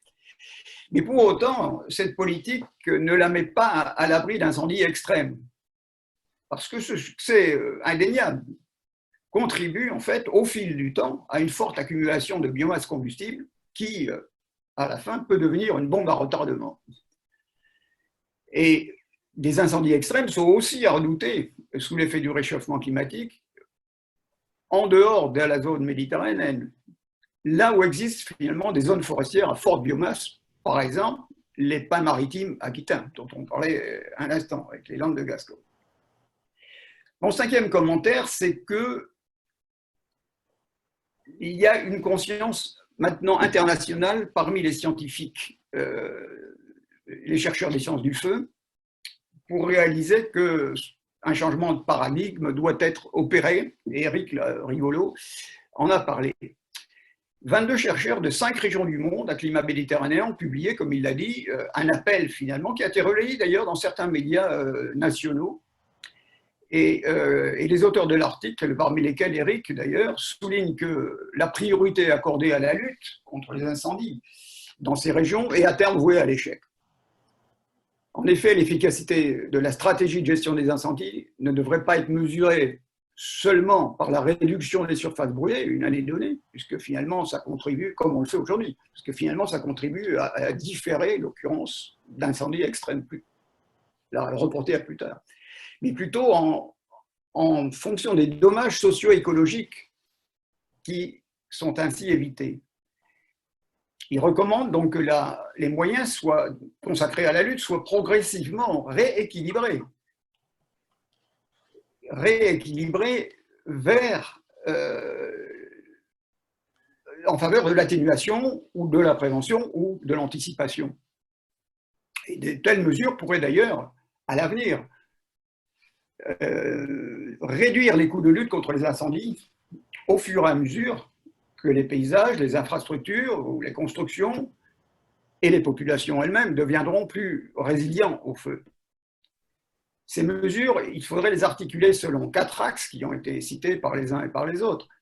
Le premier axe, c'est finalement investir dans les méthodes et les outils d'évaluation de la vulnérabilité de nos socio-écosystèmes et de quantifier à court terme et à moyen terme les dommages des incendies, à la fois dans les régions qui sont déjà concernées par le problème, mais dans celles où le risque est potentiel, pour savoir où il faut prioritairement intervenir. Le deuxième axe, c'est gérer le combustible, c'est gérer donc la biomasse, puisque le combustible, c'est la biomasse, c'est la traiter, et en combinant tous les instruments qui sont disponibles pour la réduire et pour mieux organiser sa distribution dans l'espace. Pas de grande continuité, ça a été souligné. Et la sylviculture en est un moyen, Eric l'a rappelé. Et l'émergence d'une bioéconomie durable et circulaire, produire et récolter du bois comme matériau ou pour la bioénergie peut redevenir profitable et générer des revenus qui permettraient d'être investis dans la création de peuplements plus résilients. Il s'agit aussi de développer l'usage des outils de prévention que sont le brûlage dirigé et le sylvopastoralisme, ça a été bien rappelé par Eric. Le troisième axe, c'est concevoir une planification territoriale qui intègre les espaces urbains, les terres agricoles, les massifs forestiers, dans une logique de protection mutuelle. La gestion intégrée du feu, à la fois multisectorielle et multirisque, est finalement le cadre dans lequel les politiques de gestion des feux devraient s'inscrire. Et puis enfin, le quatrième axe, c'est réduire la vulnérabilité des personnes et des biens. Alors cela passe par une stratégie de communication et de responsabilité personnelle, sociale et institutionnelle qui soit partagée et qui assume la réalité des incendies de forêt. L'autoprotection des populations et des infrastructures est indispensable pour les adapter aux feux de forêt et leur conférer une plus grande résistance, mais aussi elle augmente la possibilité pour ces populations et leurs habitations d'être défendues par les services de lutte en cas d'incendie. Et voilà, j'en ai terminé. Je vous remercie pour votre attention. Merci Yves pour cette superbe conclusion et je crois qu'elle répond à toutes les questions qui se posaient parce que les 4 mesures préconisées sont très complètes. Alors, à propos des questions, je voulais préciser que, bien entendu, nous n'avons pas pu prendre toutes les questions, mais que il vous reste un peu de travail puisque vous aurez à répondre à certains des orateurs. D'ailleurs, je dois remercier tous ceux qui ont posé des questions, mais aussi ceux comme par exemple M. Modori qui a donné des réponses, par exemple sur les assurances. Donc voilà pour ces compléments. Je tiens à vous remercier en mon nom et au nom du secrétaire perpétuel pour cette excellente séance. Vraiment, merci à tous les orateurs. Et je vais vous donner rendez-vous pour une autre séance qui, je l'espère, sera tout aussi passionnante, qui sera une séance d'actualité la semaine prochaine à 14h30 cette fois. Donc, mercredi prochain, une séance liée à la réflexion née à la fois de la crise du coronavirus et d'autre part au projet défendu par la présidente de la Commission européenne du Pacte vert, le Green Deal. Et c'est Gilles Lemaire et Philippe Gatt avec Henri Rouillet-Dorfeuille qui construiront une séance sur la nécessaire diversification des cultures dans le cadre d'une territorialisation. Voilà, encore merci à vous tous et bonne soirée.